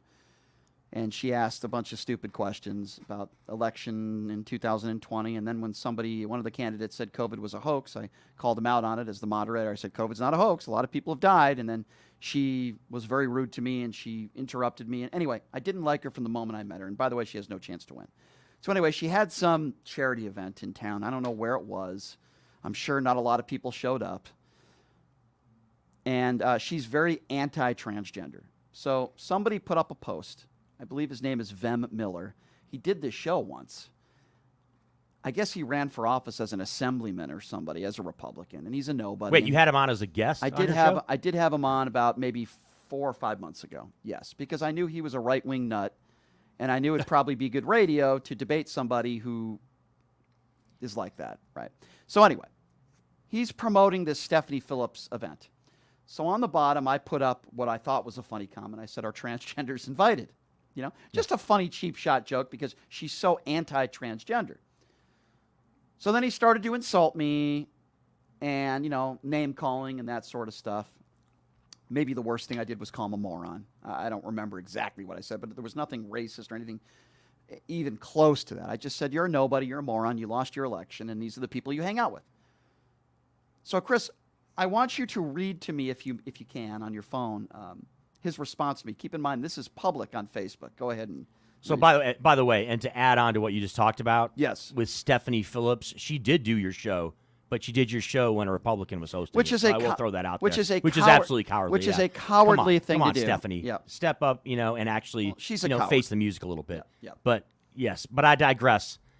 So yes, this guy Van Miller, who I don't even know, I've never heard of this person before ever, did respond via social media to you saying, and this is the actual text, "It's funny how you libtards are ready to ban speech so you don't hurt people's feelings, but you're also willing to say crap like this." By the way, capitalizes like, which doesn't make any sense. I'll be the grammar police for a little bit there. "When the person doesn't fall in line with your political beliefs." That's called being a textbook Nazi. And don't give me the, and he puts in quotations, "I am a Jew" BS, Brian, in quotations, Soros Shapiro. Interpret that how you will, those comments. Mm-hmm. I interpret them as Vern Miller just being an a-hole. All right? A touch of anti-Semitism? Yeah, that too. Yeah. But the person there capping off that comment right there with and don't give me the "I am a Jew, bro," Brian Soros Shapiro, and then bringing up the phrase "a textbook Nazi" to a person who was Jewish. You're just again an a-hole. I'm sorry, but you just are. So I'm not going to say his name, but I got and I appreciate you saying that. Obviously, I agree with you. I got a phone call over the weekend from somebody who works in the Stephanie Phillips campaign. I won't say who, but it's somebody that I consider a friend. She has multiple people like working in her campaign. I don't think it's multiple. She has like multiple people. It might just be one person, but I'm trying to be nice here. Okay. Yeah. And he was so angry that I went out there and I made some jokes about Stephanie Phillips. You know, jokes like, "I bet you nobody's going to show up and she has no chance to win," that sort of stuff. You know, I don't go over the line and do what that despicable person did to me, right? But this is one of his friends that made those statements about me, and he didn't seem to have that anger towards that statement. You know, and that's what really bothers me. It's like, we can all disagree, and if you don't like the fact that I'm bashing this woman, Stephanie Phillips, because I don't think she's a serious candidate and she has no chance to win, and her whole platform seems to me to be about transgenders and drag queen reading. When she did this show and I wasn't here, she cowardly did the show when I wasn't here. Behind your back, and basically. A Republican hosted. Essentially, Right, yes. right. And for the 15 minutes she was on, she mainly talked about gender ideology. Mm-hmm. So I don't take somebody like that seriously. And yes, she has no chance to win. So I speak out on these people that I don't think, and it's got nothing to do with Republican, Democrat. I interview more Republicans than Democrats on this show, and there's some of them that I voted for that I believe are good people. It's not an idea of that. It's just an idea of whether you're a conspiracy or not. But this guy, Vem Miller, and we're probably giving him way too much airtime, but this is a guy who does an unwatchable podcast. Nobody watches his podcast because he's a nobody. He's the definition of irrelevant. He is a loser. And yes, I will go as far as to say a bigot. When you inject somebody's religion into a political debate, or you inject religion and you call somebody a Nazi, let's talk about that for a minute. I am so sick of people using and throwing that word Nazi around, like the Marjorie Taylor Greens of the world. "Oh, if you force your kid to put on a mask, you're a Nazi." Yeah. Those type of people that throw Let me be clear. 7 million Jews were murdered because of the Nazis. Now, if you want to make the moral equivalent to that, and maybe like another evil, murderous dictator, I wouldn't have a problem with that if you're murdering people.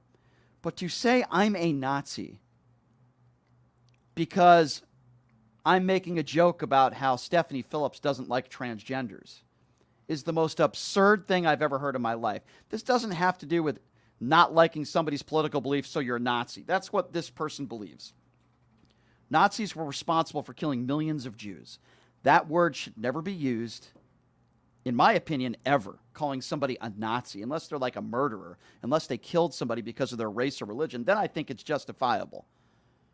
But the fact that this guy throws that word around, and why are there so many people on the far right that do that? In regards to COVID, "Oh, you're a Nazi, you're this, you're that, you're a Nazi." They don't even understand history. And maybe they're, I don't know, maybe they're the types of people that have dinner with Donald Trump, the Fuenteses of the world, who are literally neo-Nazis themselves and are Holocaust deniers.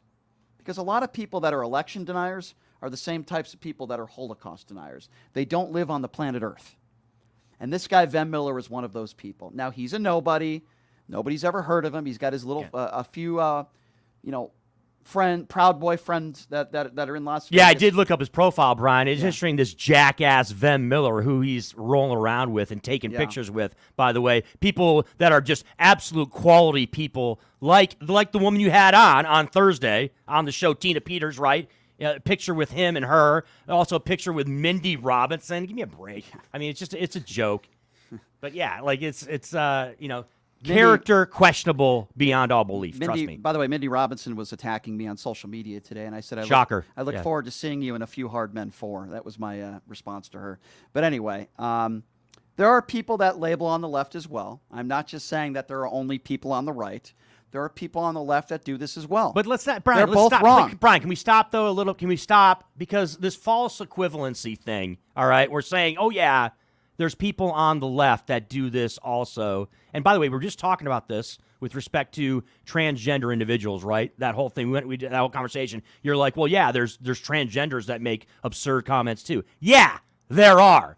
But there is a big difference between people who are bigots on the right making comments regarding transgenders. And yes, there's maybe a handful of transgender individuals that make absurd comments that men can have periods, and that men can breastfeed, that people that are born male can breastfeed. Yes, absurd. There are a handful. But the false equivalency of like, oh, yeah, there's this and there's that, and especially a lot of right-wingers do this, where they try to say, oh, yeah, well, there's just as many people lying that are on the left that are on the right. Come on. It's just not the case. And just like I don't believe that the N-word should ever be thrown around because it's just such an ugly word. I don't believe the word Nazi should be thrown around either. It's very disrespectful to people of the Jewish faith. It's very disrespectful in general. And the person who called me a Nazi is someone who obviously is not educated, not a very intelligent person, a very hateful person. And maybe he's upset with his own life and where he's at, a completely failed election. I did see on Twitter, though, he had 80 followers for his political campaign, so congratulations for that. But it's despicable. It's someone who doesn't know how to pump the brakes, right? I mean, I think about this interaction between you and him, and I think to myself, you know what? When I'm talking to people who happen to be Jewish, I don't go down the road of bringing up terms like that and talking about those types of things. Man, call me crazy because I don't do that. Right? I mean, it's just kind of a filtering process that me and other logical people go through, where you don't go down a certain road. I agree. Unless you're just trying to be a racist or someone who's anti-Semitic, or you're just again an a-hole. Yeah. And by the way, this guy said he had this really popular podcast, and I looked at a few of his podcasts, and they have like 10 views. So congratulations. Well, there's a lot of that out there. I can fart into a microphone and get more views than this guy gets, and that might be more entertaining too. It probably would. Anyway, we agree on that. Here's what we are going to do, ladies and gentlemen. We are going to take a break. We're going to switch topics. No more transgender talk or anti-Semitic comments that people make. We are going to. My lawyer was a Jew. You're talking about Moore's wife. You remember that? Right, Roy Moore. Yeah, Roy Moore. Mrs. Roy Moore. Pedophile. I don't even know her first name. Yeah, pedophile. Pedophile. Yeah, you might want to add ish to that, man. You might want to put an ish. That was one of the funnier late night comments. I think it was Seth Meyers, right? So Chris, that out there. You might want to throw ish on the end of it when you're talking about Jewish people. Chris has been known to bet on baseball. In fact, I've watched Chris bet on Little League baseball before. It has happened from time to time. Yes, I have. Well, it's about time to get a little bit of inside information, my friend, because some of the players we have in studio coming up next are going to be playing on ESPN later this week. That's right. Henderson Little League 12 and under. It's the first time they've won a state title in 37 years, and now they're going to be playing, I believe, in San Bernardino in the Little League World Series. This is really exciting. I actually know the head coach because I used to ref basketball games with him. His name is Chris Petty. He's going to be joined by several players. And Chris Wynn will be dressing in drag, reading books. No, I'm just kidding. That was a terrible joke. He's not going to be doing that. That was a horrible joke. That was actually one of his more funny jokes right there. Well, thank you. I will say. Thank you. I appreciate that. Chris praising me for anything feels really, really good. It should. Yes, it does. All right, so we're going to take a quick break, and when we come back, we're going to be talking to these young fellas and the manager of the team, which is Chris Petty. Really happy for them. We're going to try to help them raise a little bit of money for their trip, and they're going to be representing Henderson and the state of Nevada. They're going to be joining us next. Take a quick break. Be back right after this. You're listening to Pushing the Limits right here on KSHP.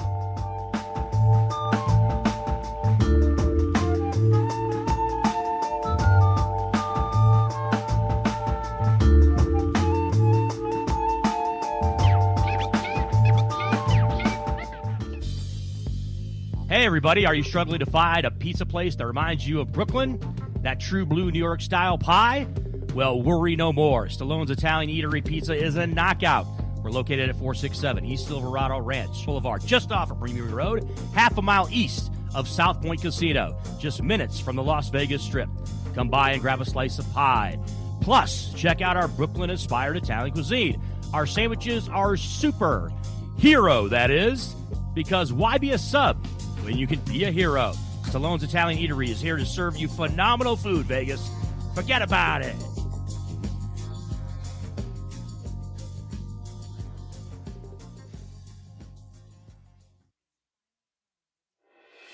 Buying or selling a home is a huge life event that requires guidance from an expert in the industry and community.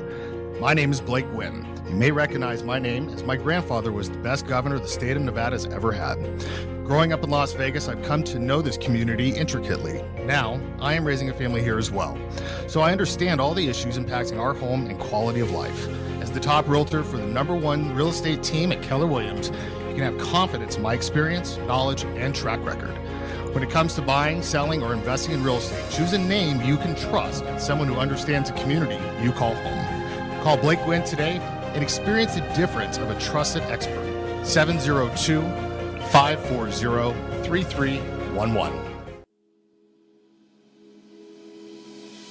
Sapphire Pool and Day Club, the world's only topless gentlemen's day club, introduces its 2023 pool season lineup with a bevy of beauties and social media celebrities throughout the summer who will all host alongside hundreds of Sapphire's topless poolside entertainers. Enjoy brunch in the sun with items like frittata-style omelets, stripping chicken, and French kiss toast before washing it down with signature summertime cocktails. 10 lines, beware. Go Bear! Ladies are welcome to go topless within the day club for the ultimate party. Guests can purchase affordable day bed packages, cabana packages, lounge chairs, and more. The best part though?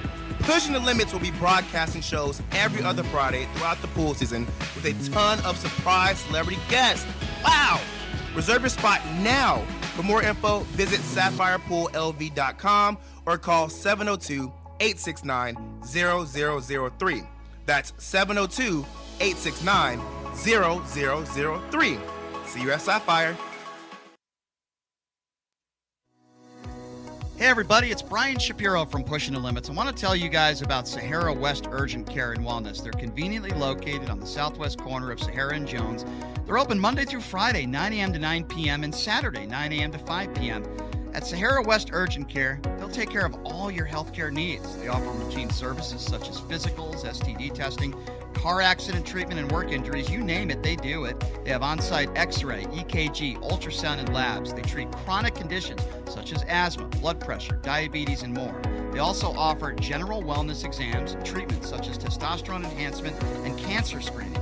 They're located on Sahara, 6125 West Sahara Avenue. Their number is 702-248-0554. And the best part, they accept most major insurances and affordable cash pay prices, office visits starting at just $95.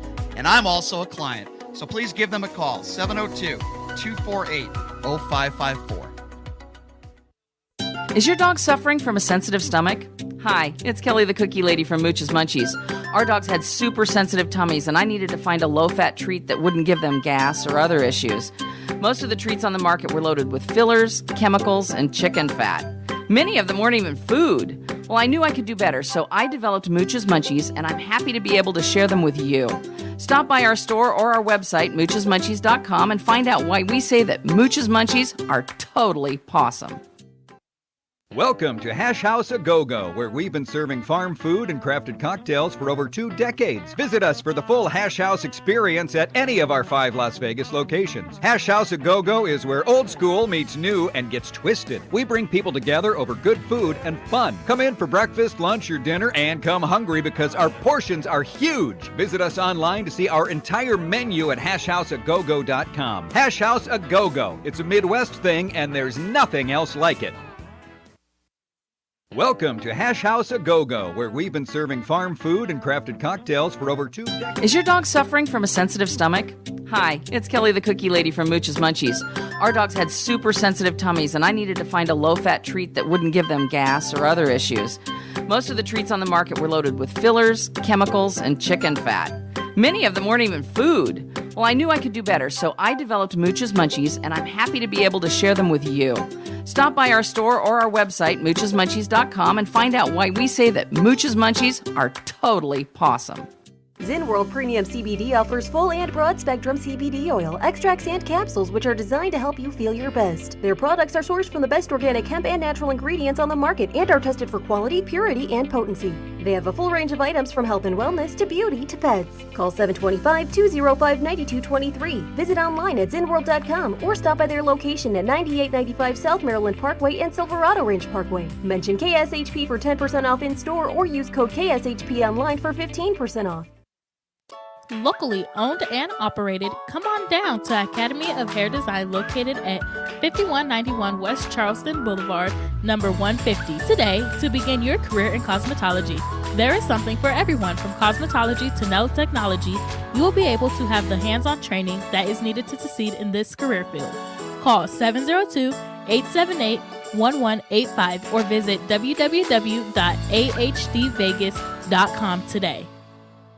The London Bridge Resort in Lake Havasu is the perfect place to vacation in style. Their beautifully designed suites include stunning views, a kitchenette, and free Wi-Fi. The well-reviewed and affordable resort has tons of amenities, including a breakfast buffet, kids camp, a 9-hole golf course, 3 pools, a marina, boat tours, a water slide, and a great nightlife scene. London Bridge Resort is centrally located in Lake Havasu City, Arizona. Go to londonbridgeresort.com to plan your getaway today. London Bridge Resort, your Arizona oasis destination.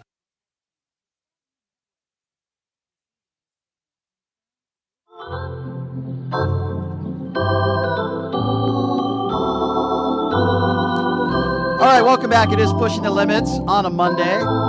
Thank you so much for joining us. Former presidential candidate Joe Walsh will be joining us on the show tomorrow. Before we get to our guest in studio, I want to tell you guys about my good friend Blake Gwynn. If you're thinking of buying or selling a home, he's the guy to talk to over at Keller Williams.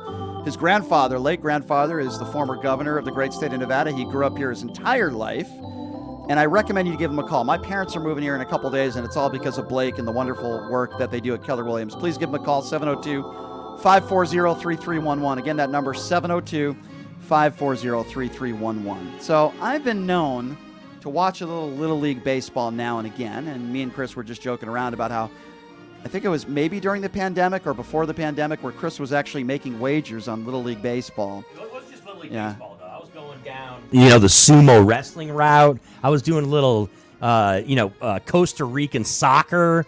It was, I think it was Ukrainian table tennis too, right? Oh, We were wow. dabbling in I a know little you're bit. an expert there. Yeah. Just across the board, everything was. It was the pandemic. Yeah. What are you going to do? So, I was watching like 2 state teams that are not state of Nevada. And I don't know, I think it was like a California team. And it was like a team from Vermont or something.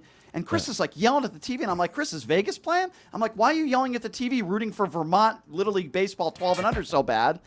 And then I realized it's because he had money on the game. Anyway, that's another story for another show. That's not why I had these guys in studio. This is a really cool story, okay? First of all, I didn't know that the guy who manages this team is a guy that I used to ref basketball games with. Is a great guy. His name is Chris Petty, and he runs the Henderson Little League 12 and under All-Star team. And the reason why we have them in studio today, this is a really cool story, is that they're going to be playing in the regionals in San Bernardino. They're going to be on ESPN. This is like really cool stuff.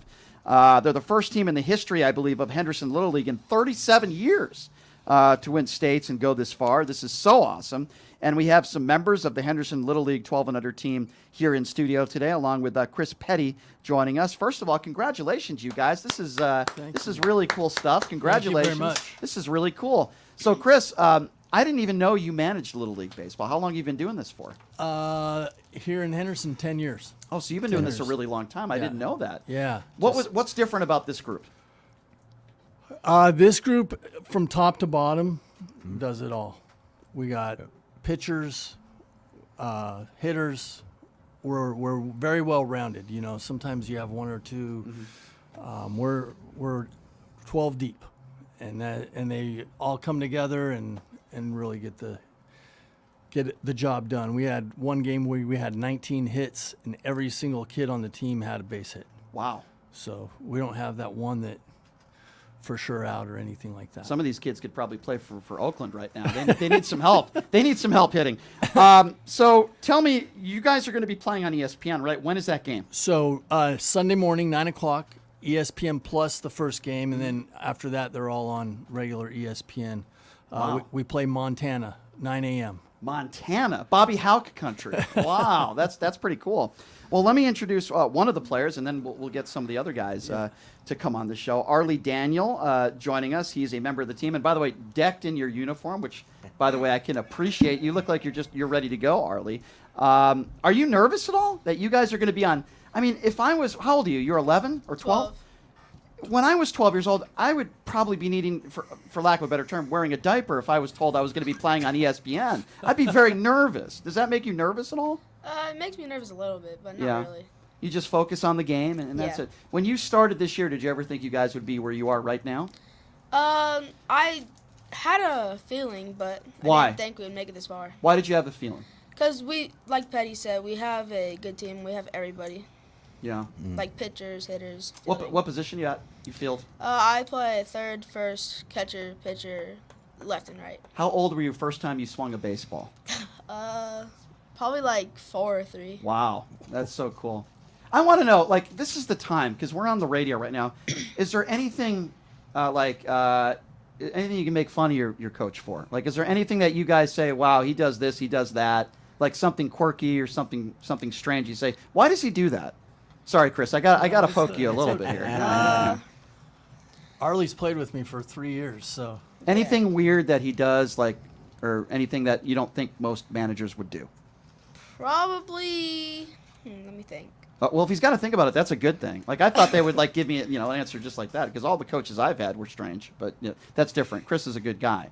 I can't really think of anything right That's now. a positive, Chris. That's a really, I gave him the opportunity. Yeah, I there. know. I asked the question. Anybody else? We got other people here. No. You guys wow. you can say what you want. Wow. Okay. Wow. Like, if you if you have a tough game, does he give you like a pep talk? Let's just say you strike out 3 or 4 times. What does he tell you after the game? Oh, he tells us just don't worry about it. Just clear your head. See, that's a good coach. Positivity, man. All right, Positivity. Arlie, I'll toss this at you, okay? You're a local kid, all right? There's a lot of big-time talent that comes out of here in Vegas. Obviously, Chris Bryant, talking about, guys across the board from Bryson Stott and obviously Bryce Harper. Who's your guy and who's your team? My favorite team is either the Phillies or the Angels, and I like Bryson Stott because my dad used to know him. Nice. He Nice. knows him. Desert Oasis High School's own, baby. I like it. Bryson Stott. I like it. Yeah, I just went to an in the Angels World game. Series last year. When we win and go to Williamsport, they have a MLB game, and it's the Phillies and the Nationals. Right. So we're hoping Harper gives some Nevada love. You would think he would, right? You would think he would. Absolutely. Do you think? And Bryson.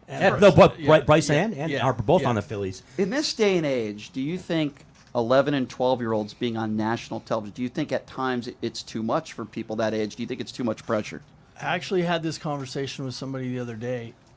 Today's day and age, they play in front of cameras all the time. Right. We were like talking about they have Game Changer where they stream their games live to grandparents and people all over the country. So they're used to the TikToks and the videos. Yeah. Whereas like our day and age, shoot, you're on TV. That's Right. it. How So fast? I hope that. How fast does like a 12-year-old throw a baseball?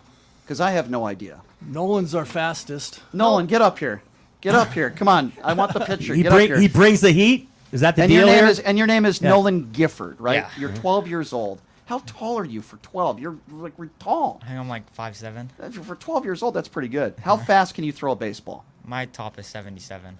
Chris only throws 35 miles an hour, so that's pretty good. But I'm old though now. From their distance, that's like That's 98. unbelievable. That's like a 98 What's mile your fastball. what type of different pitches do you throw?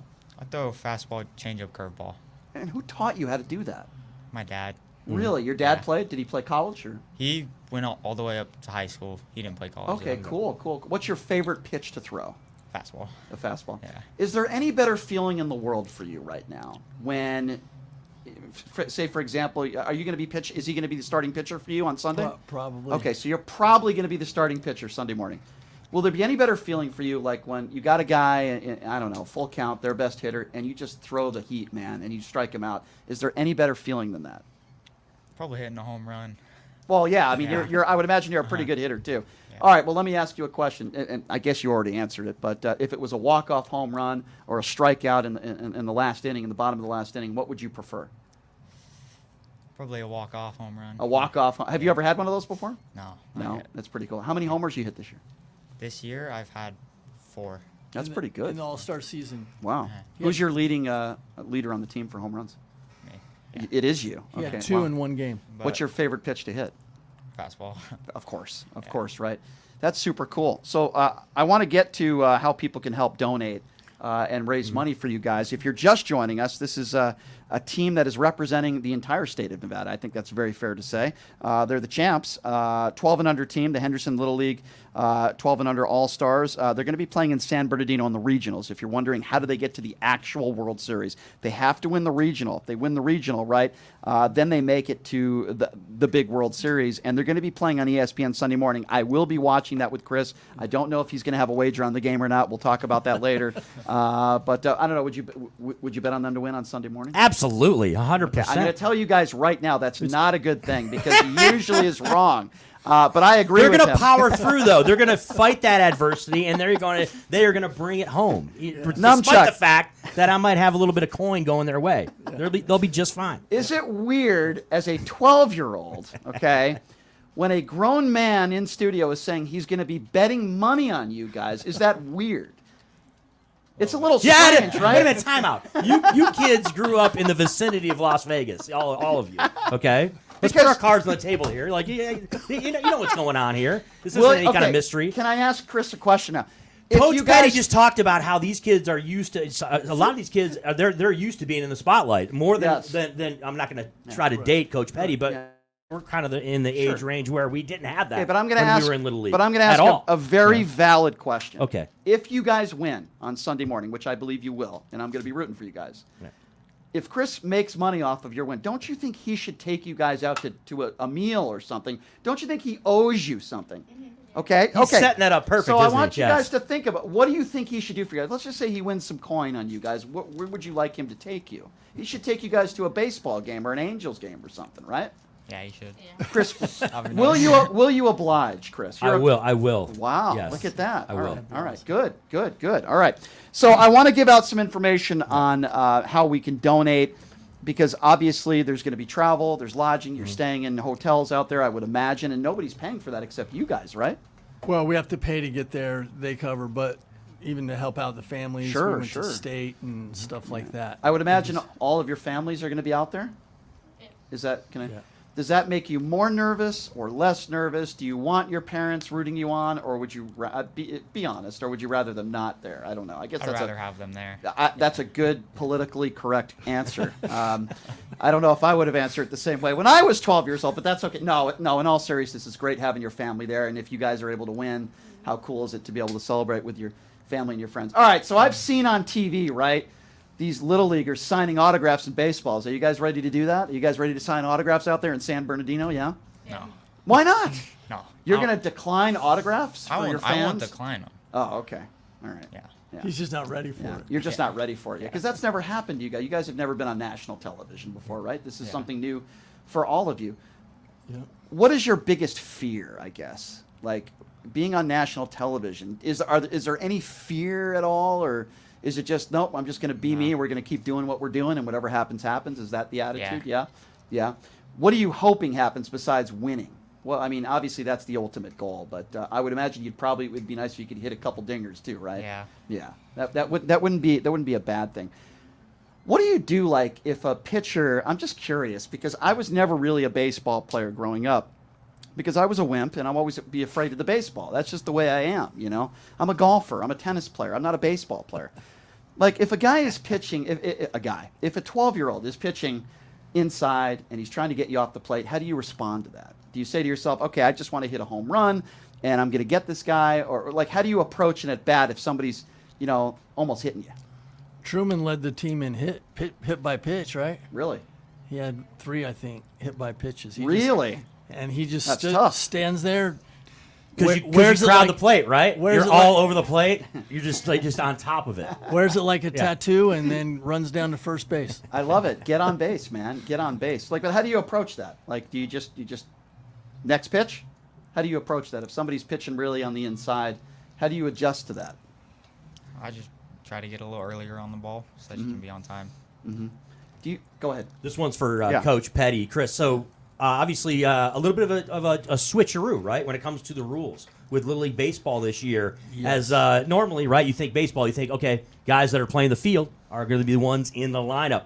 Not the case, right? Now you have an opportunity where every kid that is on the bench is going to be hitting the plate. I think it's a super cool opportunity, right, because it gives everyone a chance to actually have a say in the outcome of the game, and you get everybody involved. What do you say about this change? This year, I've liked it. From a coach's standpoint, it helps make things a little easier as far as getting subs in. And you used to have to get one at bat for a player on the bench. So then now it's like the 4th, 5th inning, and you're like, oh shoot, I got to get so and so in to bat and switch and stuff like that. Where now it's free substitution in the field, and you just bat the lineup. Right. So we designed our lineup. We have kids that are like DHs. We get them in when we can, but their main role is to hit. And everybody knows their role. What are the rules of these games? How many innings and rules that would be different from, say, standard rules? Anything different? So 6 innings. The pitchers have pitch limits. So why? Just to help protect their arms and stuff. Okay. they're What's the pitch still limit? young. So the most pitches they can throw in a day is 85. So that gives you more reason to want to strike somebody out as soon as possible. Yes, don't waste pitches. Yeah. And then if you go that full limit, then you have to have 4 days rest before. So they have different thresholds, 35 pitches or less. You ever seen the kids go the full 6 innings? Yeah. You've had some complete games. He Wow. threw a complete game. Nolan threw a complete game in the championship. Is it tough to have that in the back of your mind, knowing, oh man, I only have 20 pitches left. I want to get through this game. Like, does that ever enter your mind at all? Not really. Really? Because I would think for some people it would. Yeah. Right. Yeah. You want to get through it. How many players do you have on this team that are capable of pitching? We have about 8 or 9 out of our 12. That's pretty good. That pitch, legit. Wow. Who's your favorite player, by the way, in the majors? I didn't ask I you like that. Bryce Harper. That's a good one. Yeah. That's a good one. You guys want the Oakland A's coming here? Yeah. Yeah. No? I mean, Oh, God, talk in the microphone. I want to know why. Yeah, so let's jump into this. So, hey, you guys. What's your name, by I the expect way? you guys probably like the Aviators, right? Being that you they're grew up pretty here cool. around. Yeah. So give us your name so we have it. my name's Liam Wells. Okay. Liam, why is it that, because you were the one person I think that shook your head no, how come you don't want the A's coming here? I mean, then the Aviators would have to move because, there's a rule in Major League that your farm team can't be in the same city. That's true. You already know more than most members of the media in this town because they don't talk about that. But anyway, I just wanted to point that out. Go ahead. And the A's aren't that good this year. They're really bad. You're absolutely right. The A's haven't been that good for some years. They haven't been They're good for a while. really. The Aviators are fun to watch. That's a beautiful ballpark, isn't it? Yeah, they got a pool in center field. and Yeah, all you guys sorts ever of been in stuff. there? That's cool. Yeah, the Aviators are a lot of fun. That's interesting because I would think most people your age immediately they say, yeah, we want the A's here, but you're pretty well thought out. I like that.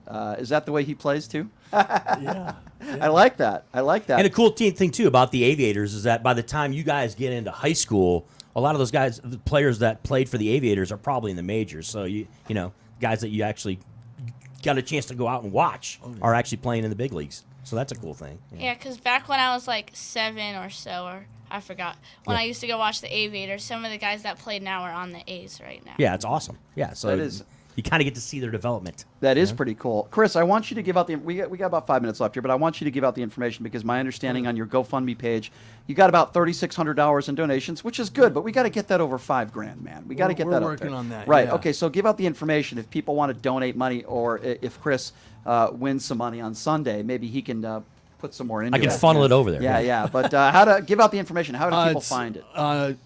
Either on Facebook or GoFundMe. It's Henderson All Stars Nevada State Champs, and that's our GoFundMe page, just to help out with all the costs and expenses. And Uniforms too, and all that. Uniforms, shirts, Yeah. and travel. That's the big one. Travel and we got to get like a rental van and all of that stuff. Gotcha. you know.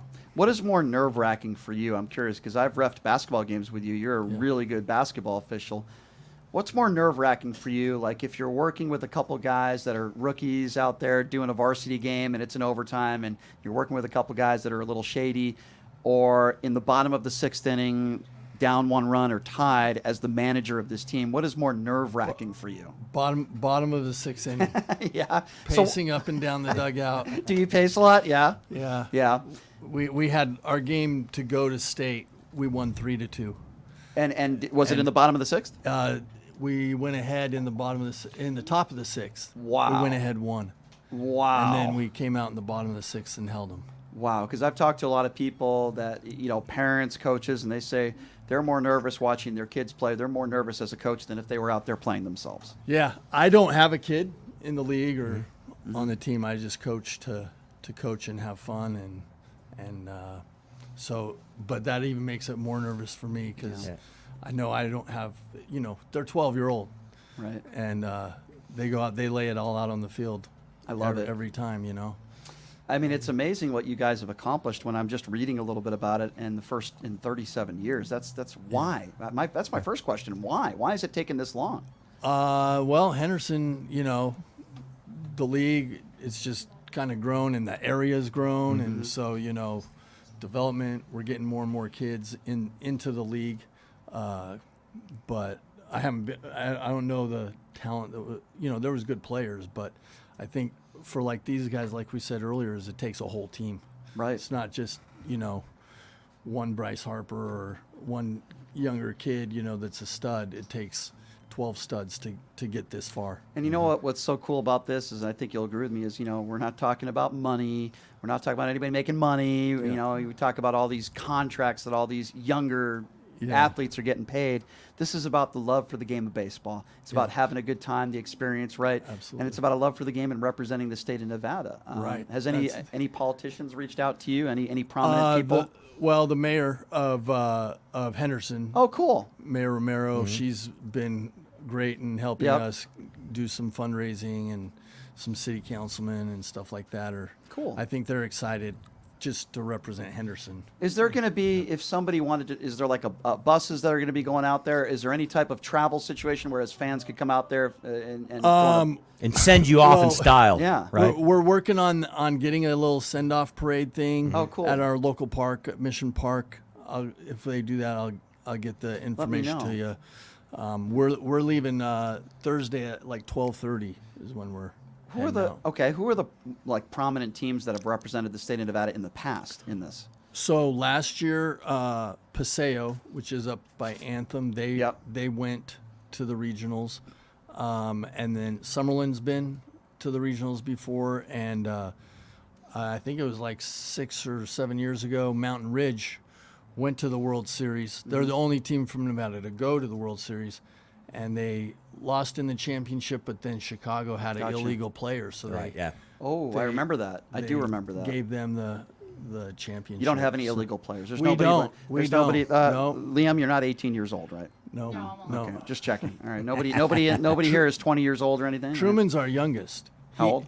Truman is actually, his birthday, he turns 12 on the cutoff. Wow. So you have to be 12 by August 31st, and that's his birthday. And so made he's it. actually like an 11-year-old playing with all these 12-year-olds.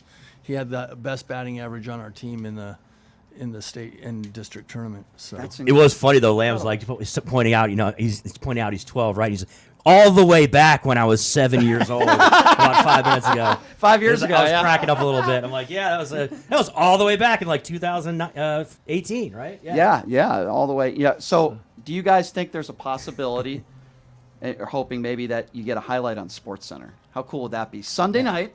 Number one, the most important thing, you want to have fun. Notice how I didn't say winning. I know you guys are going to have fun, but let's just say you do win. How cool would it be to have like a top 10 SportsCenter highlight? You guys dream about? Yeah, web gem. How cool would that be? That'd be pretty sweet. I'd probably like have my mom record it and then send it to my phone, and I'd probably just watch it over and There's over a again. strong possibility that could happen. I'm just saying, there's a strong possibility. Well, I'm going to monitor everything that's going on with you guys, and hopefully we can be talking about a W on Sunday and get you guys back in studio, and we'll try to raise some money for you guys. But I wish you guys, first of all, congratulations. I mean, this is a huge accomplishment what you guys have done. To make it and to representing the state is super cool. So congratulations on that. There's not many people that get the opportunity to do what you guys are going to be doing. So congratulations there. We wish you the best of luck on Sunday. We're all going to be pulling for you, whether we have money on the game or not. We're all going to be pulling for you. And hopefully you guys could come back, and then we'll be talking about you guys playing in the World Series, the Little League World Series. How cool would that be? Williamsport, here we come. Yes, That's right. I'm calling it right now. That's right. There Chris, we go. All the guys here, thank you so much for being here. Thank you, Brian. Thanks, Thank guys. you, Chris. Obviously, you're doing a good job. We're Obviously, working you're on doing it, a magnificent job getting them to this point. And I wish all of you the best of luck. Thank you all for being here. All right, folks, that's a wrap. you. We will see you guys tomorrow, same time, same place. Have a great day, everybody.